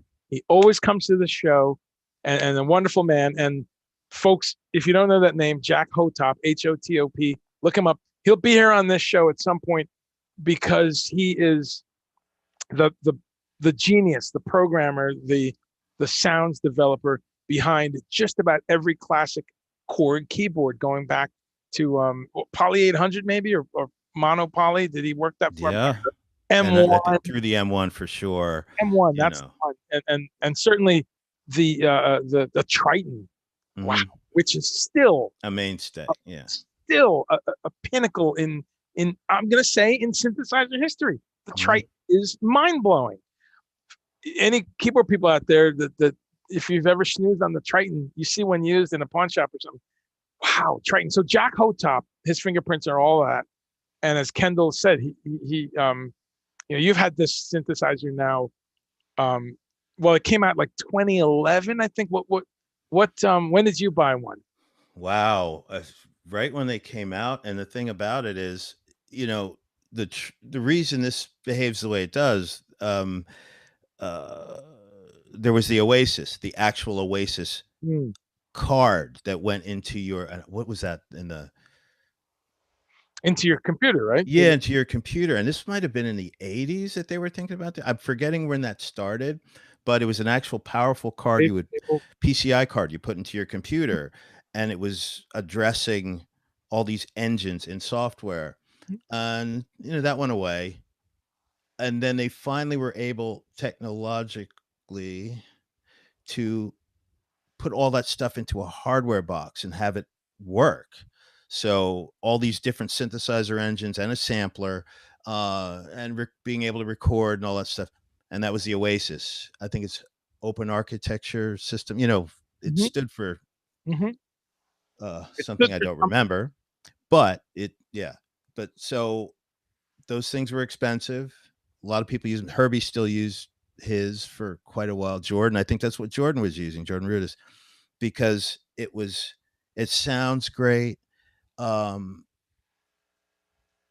converters in it sound great because I have a friend that has a couple, and I play them compared to this, and it's like, ooh, it's a bit this much more analog than the Kronos. But the Kronos, what they did was took that technology of the Oasis and made improvements and dropped the price and added the screen so that you could pop around easy, because unfortunately on the Oasis you're kind of either have to pre-program or you're jumping around a little bit. So they figured that out. UI, all important. Keith had an Oasis. That's right. Yeah, he did. Keith Oasis. So it was the bomb, you know, and it had a different sound compared to the Yamahas and Rolands, you know. So you had it from year one, 2011. Yeah, as soon as I remember we were at Rob and I were at 2011 NAMM, and I remember I'd never forget we went to the Korg booth, and there's Jack, there's everyone, and they were demoing. It was Jordan Rudess. Jordan Rudess was demoing, and so was Jack. There was a couple, you know, at 4 o'clock, at 7 o'clock, and I remember going. And actually, that early on, there's a jaded aspect. You kind of go, "Oh yeah, the new Magic Box, right? Why? Yeah. And how magic could it be?" And you know, they're rattling it off. They're like, "Oh, 75, 3 gigabytes of and pressure sensitive, yeah, whatever." But this was one that so folks, you know, just to be in that nerd world for a minute, if you're looking around, and you need one keyboard, you can't have the space or the time or the wherewithal to have multiple keyboards, as many of us do. If that one box, I still nominate the great Kronos many times. Oh, the Y I was getting to with the PCI card. Sorry, there's a. It's so strong because it has a modeled organ. The Kronos, like the Nord, it's a model. There's a big difference between a sampled organ engine and a modeled organ, which gives the Nord its thing, which gives the newer Hammonds their thing. They're modeled. It's math, so it sounds more authentic than hitting a sample. It does math every time you hit a key. I love that. It's slightly different. It's got analog models in there. It's got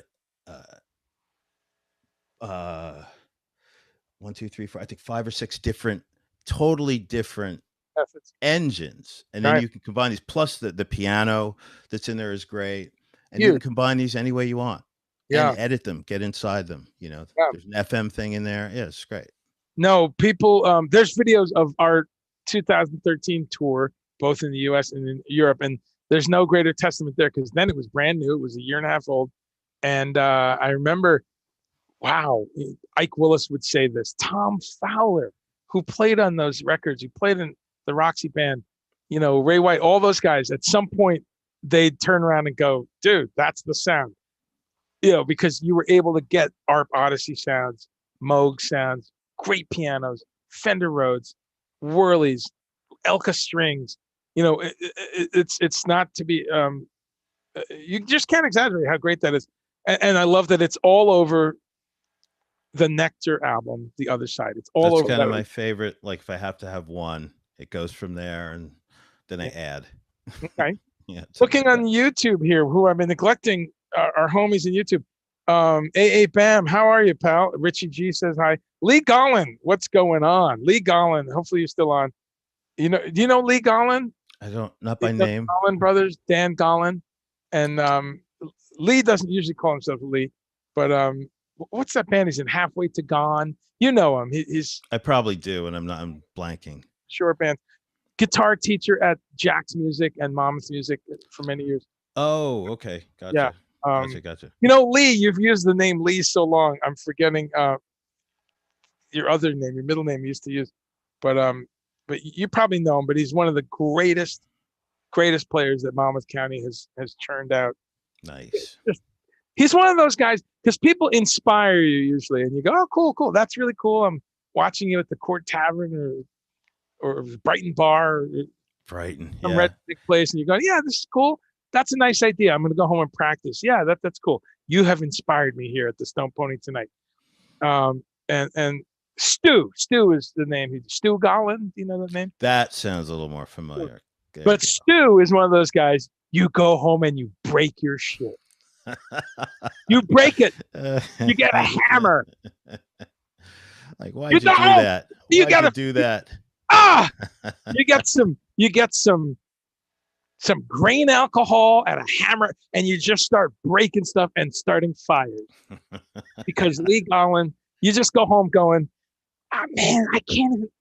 Come on, dude. Because he combines tastiness, skill, the facility.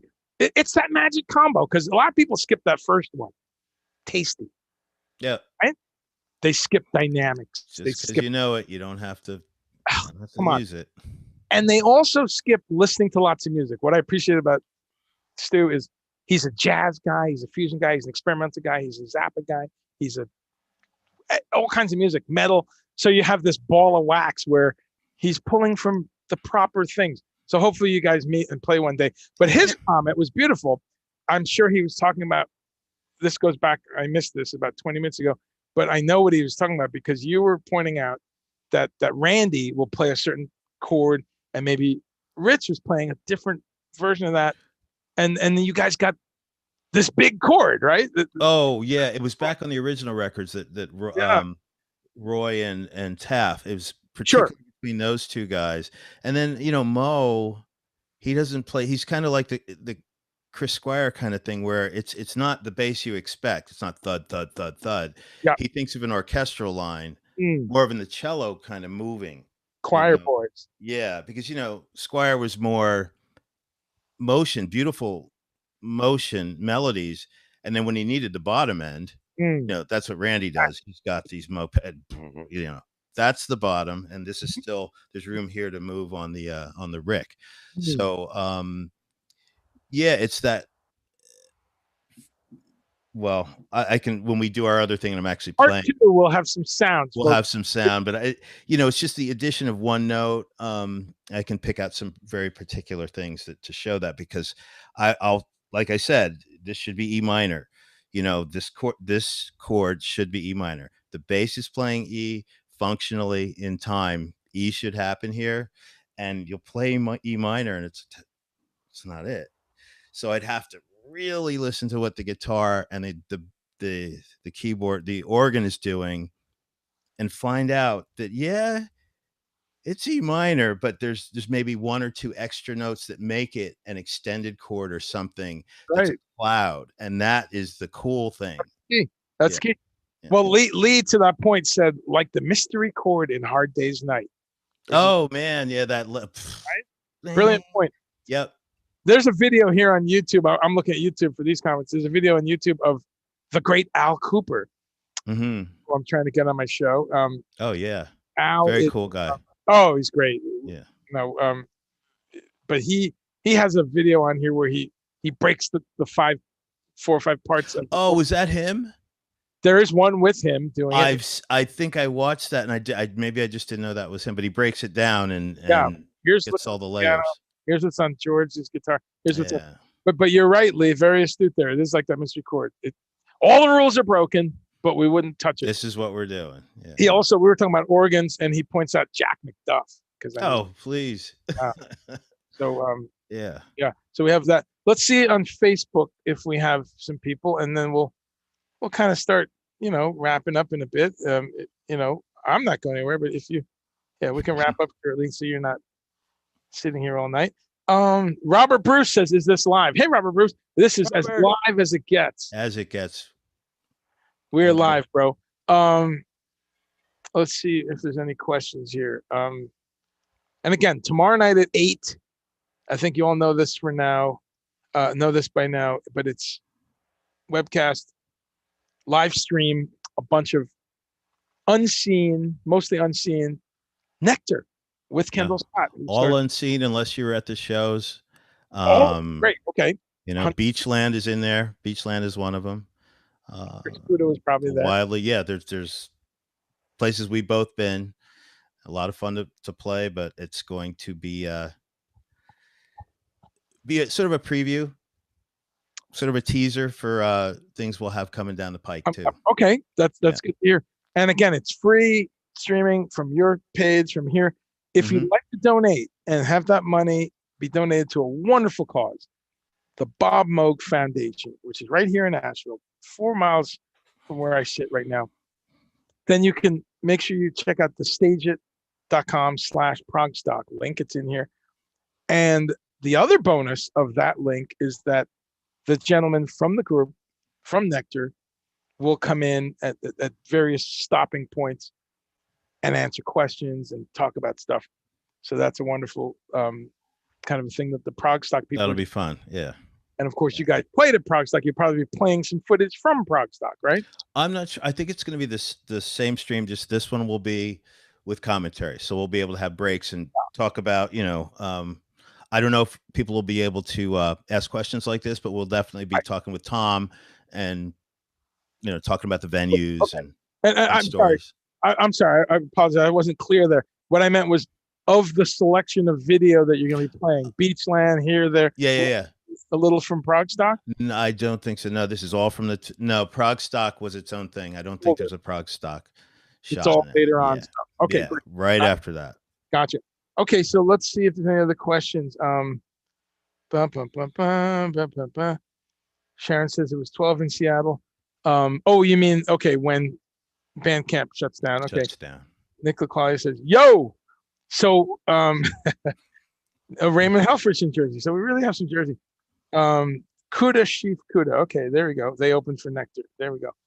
Chris says he was very impressed with NEKTAR and you, Kendall. He missed the hang after. So thanks, man. Yeah, he had to split. That was cool though. Thomas Beachland. Thomas is calling me out, bro. I gotta go back into the woodshed. Thomas is saying not Jersey enough. The accent. I gotta work on. Oh. All right. Thomas actually lives in North Jersey, so I gotta do your best tomorrow, Tom. Do your best. I gotta work on it. No, you're right. I get to work on it.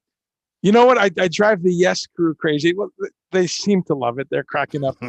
but as we approach Jersey on any tour, I go, hey guys, you know what's coming up? Hey, Joey, what the fuck? Yeah, You work in New York 1 tomorrow? I do the whole thing. And but you're that's right, Tom. great. I got to practice. Marianne Costello, hi, good to see you. And Raymond Helfrich, you are our dependable New York local crew. Absolutely, bro. Um, Kathy Definitely. says, that's it. I'm getting a Kronos. That's great, Kathy. I didn't know you were looking for a keyboard. But oh my God, Kathy, that is your keyboard because especially what you have to do. Mm-hmm. I mean, on your own music, you have all kinds of wonderful sounds, but as a teacher, as someone shepherding the next generation of players with your years at School of Rock, that thing's got it all. Whether you all are working on the Moody Blues or Pink Floyd or AC/DC or really, I mean, there's not that they have keyboard sound, but if you needed to do, if you were doing long way to the top, if you want to rock and roll, Kendall, is there a bagpipes sound that you can pull up in there? I think there is, and if there Hey, isn't, there's sample room, so you just go online and put it in there you there. go. From AC/DC to Zappa, from A to Z. But no, Kathy, I didn't know you were still looking for a keyboard. But man, it's the shit. Especially again, if you have to have a lot of stuff in one spot. So that's really wonderful. And of course, you can get in touch with Kendall on any details. Yes, yes. Um, Rich says, "Great interview. This is Mo from Nectar. Hey, Mo is here. What an honor, Oh, Mo. yeah. Thank you for stopping by, sir." And Oh, I have a quick one about because you just jogged that with Mo mhm, about the show at the Iridium. We were talking about rigs and why I dropped the Prophet. mm, So Mo goes way back with Derek Schulman. And, mm, uh, I think he might have mentioned that Derek was coming to one of the Iridium shows. I didn't think about it. And right before we went on, I go into the back room, and it's hi, I'm Derek Schulman, and of course I'm floored. Wonderful guy, but I'm just saying I didn't. It's like oh, and I immediately got so nervous the right, whole night. It was just these planets of Derek Schulman, and right. the whole night. And that's when something did go wrong, and I was trying to yank cables, like the computer, something wasn't changing on the computer, and made some mistakes. And I'm like, oh, Derek Schulman. But he had a great time. I think he's big friends with Mo, also Leonardo of Moon June Records. So it was a great hang. But it wasn't the Cronus's fault. It was my fault. But I Okay. slimmed down after that, and now for these streams coming up, I think I'm gonna, you know, Go a little crazy. Well, yeah, that's great, and what a great community, especially in New York when all those folks show up. hmm So let's race through a couple questions here, yeah, and then yeah, yeah, yeah. another question or two. But that's great. No, jump in anytime. There's no format here. There's no. We're just hanging out. So Ray says he picked up the Ed Palermo Big Band Un-American Songbook. Oh, I see. So you're just saying, okay, Bandcamp. Got you. Rich Gregory, Windows 10. He's explaining what you guys use on the video software. Schindler says, love the Triton. Yeah, bro. I got a Triton rack sitting right here. I live by it. Um, let's see. Yes, Robert is live. Robert Bruce says, yo, Kendall, what's up? Robert, haven't seen you in a while. Months now, right? Monmouth You see him County pretty love. often. Scott Moskowitz says, my last concert was Nectar March. Well, hopefully it's not your last concert. That's your most recent concert. Recent concert. These days, we can't use that word too. Mm-mm. But anyway, Scott, it was your most recent concert, if I can correct you, was Nectar in March 2020 in Arkansas, George's. Arkansas. Yeah. Wow, he says it's one of the best Nectar shows ever. Hosted by Ben Mead, one of our um, supporters, and he's been with this band forever. Didn't know that. Okay. Brought you out His to label handled the vinyl. So okay. Um, so Thomas is going to be on House of Prague Radio. Wow, okay. At 9 p.m. So pretty soon. And okay, so people can jump over there after they're here. Don't try to steal my audience, Tom. Uh, Kathy says she was at the Iridium. Did she miss Mr. Showman? Were you there 2 nights? It were 2 nights. She might not have been. She was there with Okay. yeah, no, I think it was the other night. Okay, Kathy, please tell me you've met Derek Shulman. I mean, he's another guy, kind of like Jack Hotop, where if anyone could be jaded at this point, it could be Derek It Shulman. would be Derek Are you Shulman. serious? Yeah, 50 some years of doing this, he was and then there. running a record company. You know, I always say he balances the universe because he signed Bon Jovi and he signed Bjork. So he kind of Right. that covers a lot, and Rubber Rodeo and all these bands. But And no, from one of the best bands on the planet. and then his time, I can't I Gentle Giant just in my top 2 or 3 prog bands. I mean, they're another planet. But Kathy, he goes to a lot of shows. He's been to Eddie Jobson shows. He shows up at Yes. He shows up at NEKTAR. So if you haven't met him, we should make that happen because he would love your venture, which is again presenting kids with the next level of playing that they need to be learning, which is art rock, progressive rock. I'm using that name a lot more lately, art rock, because I love that, and it's a little the Roxy music, and NEKTAR I think kind of straddles prog and art rock. To me, they're kind of Yeah, art rock. It which pulls it. Art rock encompasses a little more because you've got the actual art rock bands, which would have been Talking Heads is an art rock band. sure So literally is and Pink Floyd for sure. Art school. Mm-hmm. Coming from the art school Yeah, way of thinking and bringing they're, it into how they play yeah, Japan and Japan. Sylvian and Barbieri, all that stuff. Yes. So I think NEKTAR definitely. There's a Venn diagram there where NEKTAR fits in this with. I love the album covers and the themes with the covers and the concepts and the great lyrics. It goes beyond prog. Jumping back to the other side record from, and we've talked about a few tracks. Tell me a little bit about. I love this track, and it's such a great feature moment for you. The Light Beyond. What a beautiful. Tell us a little bit about how that came together. What you're using on there for the strings. Just give us the memories of tracking that one. The Light Beyond. As we were making this record, ordering tracks is important, and they were coming up, between Mick and everybody was trying to come up with the order, and they finally got to the point of this is gonna. I guess it was Devil's Door going to look through me, and I think I do that with almost everybody I play with when things are butted up against each other, and I see that they're here's something that could go in there, and that is wow. I think there's a lot of Kronos on there. When I was able to play it live, I used the strings. I just used them out of the Nord.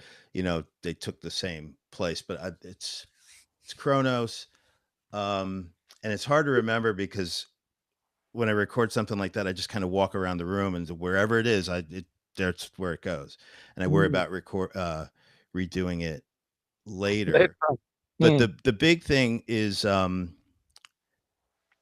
voices that you hear, if you hear them towards the end, is I asked Richie and Marianne to read a poem, and they read a poem out, very clearly, and I said, well, that's not my plan. But I took what they, I just needed voices. So I took their voices and Pro Tools chopped up, reverse, flip, switch, and some Eventide, actually a lot of Eventide, and just made it into this cloud where it's people from or voices from the other side. You can't hear any word. You just hear that they're voices. Kind of a the ups and right. downs. It's a textural thing, and I wanted it so you couldn't pick out a word if you even tried. So there's some things going forward, some things going backwards, some things are stretched, some things are pitched. Eventide's a wonderful thing. So that's great. That also keeps it very, for want of a better word, very global. Anyone with any language is going to hear that. It doesn't matter. It's a voice. It's a human voice. And what Eventide was that? Like an effects processor? Yeah, the 9,000, not 9,000, 8,000, FireWire 8,000. Oh, great. So the older one.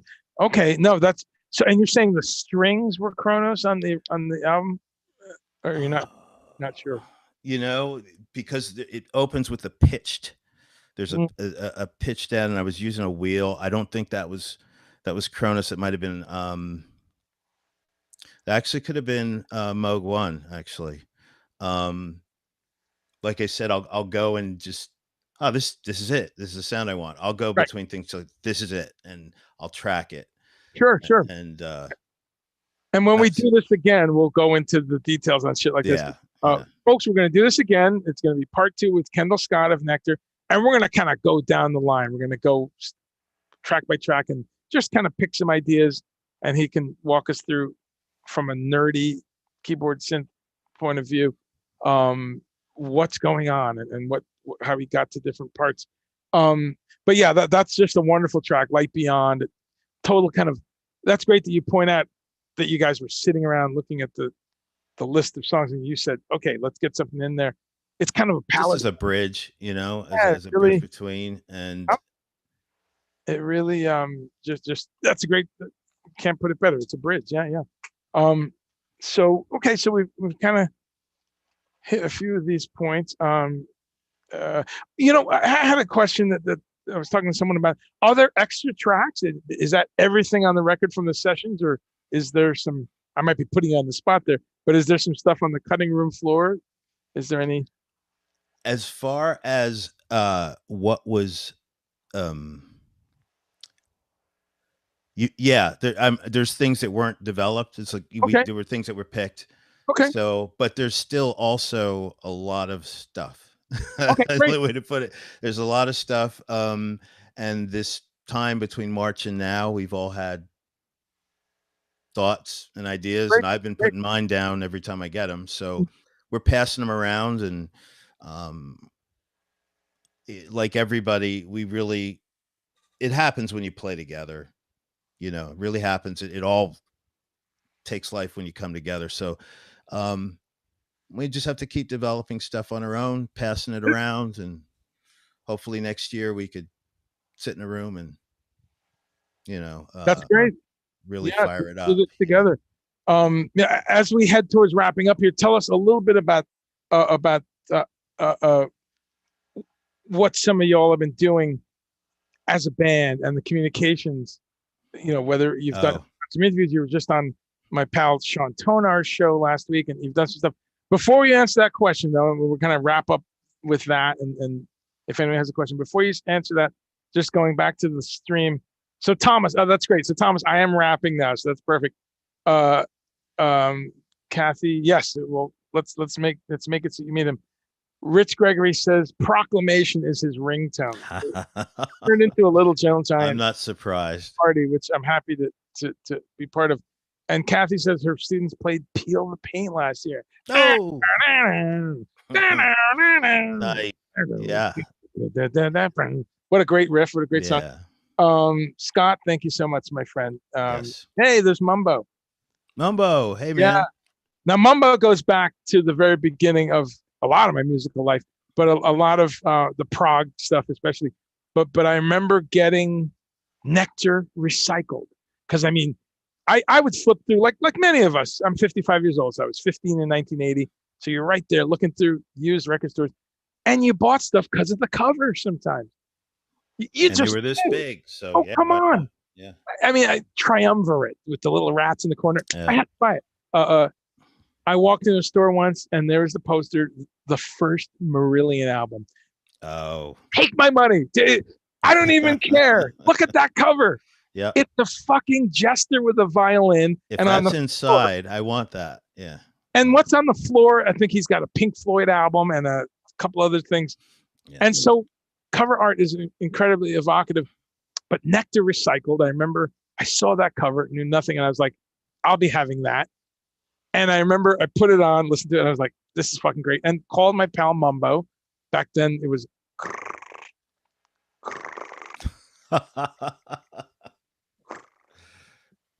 hey, is John there?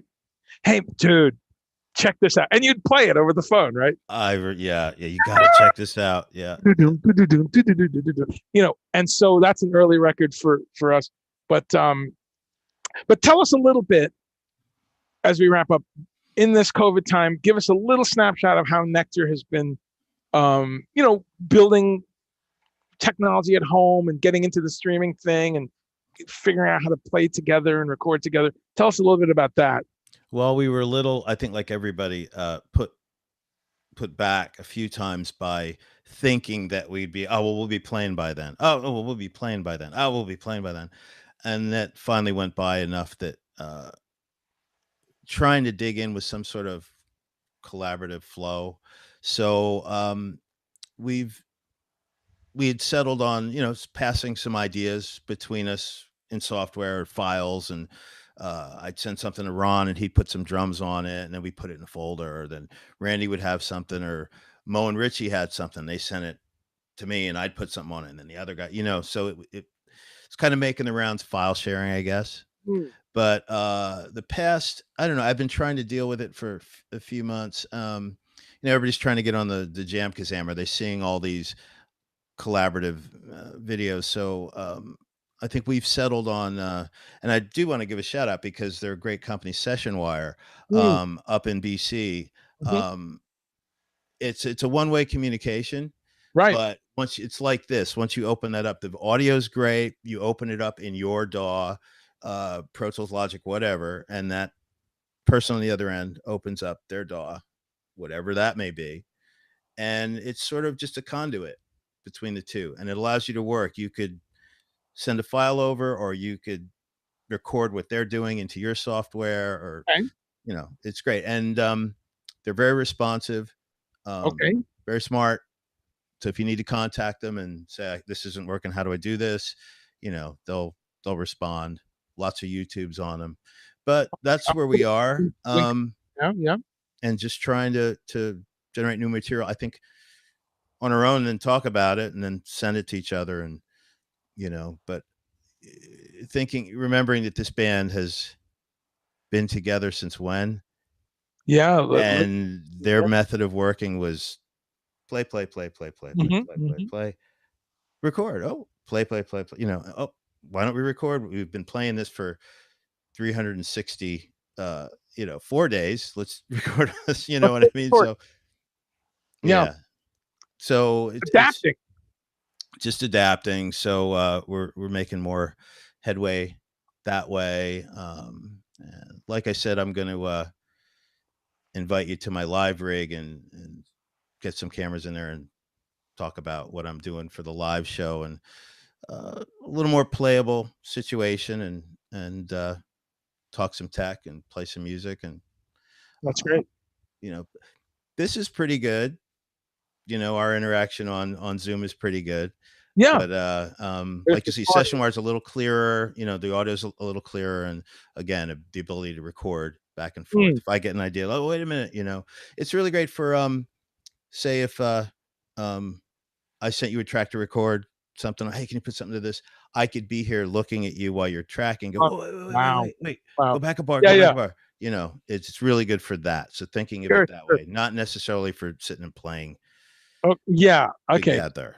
Right. Hence the name. You can do a session Session wire. over the wire. I like it. Well, I So just put the that's where link. we're going. That's where we're going.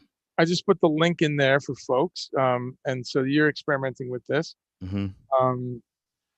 Okay, that's Because awesome. Brandon at Session Wire is like a just really, really great guy. Really got us going. Okay. No, this is great. And then some people are weighing in. Um, Dust. Yeah, remember Dust? Yeah, that wasn't Marky Ramone in Dust. Is that you're talking about the band Dust number? Um, someone's that's Thomas saying dreaming of three friends coming back together and playing a project. Yeah, that'd be great, Oh, right? That'd that be was an amazing show. um, you know, Eddie went with us to that show. oh wow, okay. Yeah, Yeah. right. That's right. That's On the right. boat. On the Yeah, boat. Yes, you're right. You're on right. the boat. You could hear the vacuum You're- between the notes. They were so tight. It was silly. And seeing Eddie Johnson be excited. That's the By power. that, they were tight. That's the power zone time. Eddie Johnson was sitting there, loving every moment, watching the whole thing. You and I were freaking out, dancing around. Good time. Let's see. Yeah, two friends were at the Prague Stock. Momo's first album, Sticky Fingers. That's great. And Raymond, that's his government name. That's his government name. John, come on. Okay, so Sharon, okay, next reunion. Yeah, no, good times, folks. Thank you so much for stopping by. Yeah, thank you. And this is great. True story behind Thinkfish, the AIDS part. Wow, we're going into some Zappa territory. So that's, yeah, we'll have to do another show on that. But oh yeah, the Dust album cover. Mumbo saying, yes, that's these guys coming over this snowy mountain, and you're just like, okay, some shit's going down. Gonna happen. I need to hear this. But I just found out recently. Correct me if I'm wrong. I think Marky Ramone is on that. Is that right? When he was younger. I'm not sure. Yeah. Anyway, but we won't detract too much, folks. Thanks for stopping by. The links are all here. We've said it before, but nektarsmusic.com. That's NEKTARS. Yes. nektarsmusic.com. If you just go there, it's all there. A few more hours on Bandcamp, where all proceeds go to all artists. So if you go pick up a few things from artists you love, including Nektar's great new album, The Other Side, which Kendall has just been walking us through a bit of it tonight. And I'll see some of you in the chat tomorrow. And Kendall, thank you so much for your time. Oh man, this was fun. Good Friday night, and looking forward to tomorrow, seeing everybody and playing some in the chat footage from the around the country. Absolutely. And let's everyone, one more request. Play a little Frank Zappa tonight.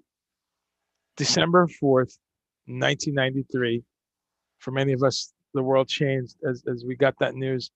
I was listening to a little bit before, but yeah, in this great cornucopia of music, that's another milestone today. And have a celebratory time listening to some Nektar and some Zappa and whatever else you like. And we'll see you tomorrow. Yeah. Thanks, everybody. Thanks. Good night. Man. Peace.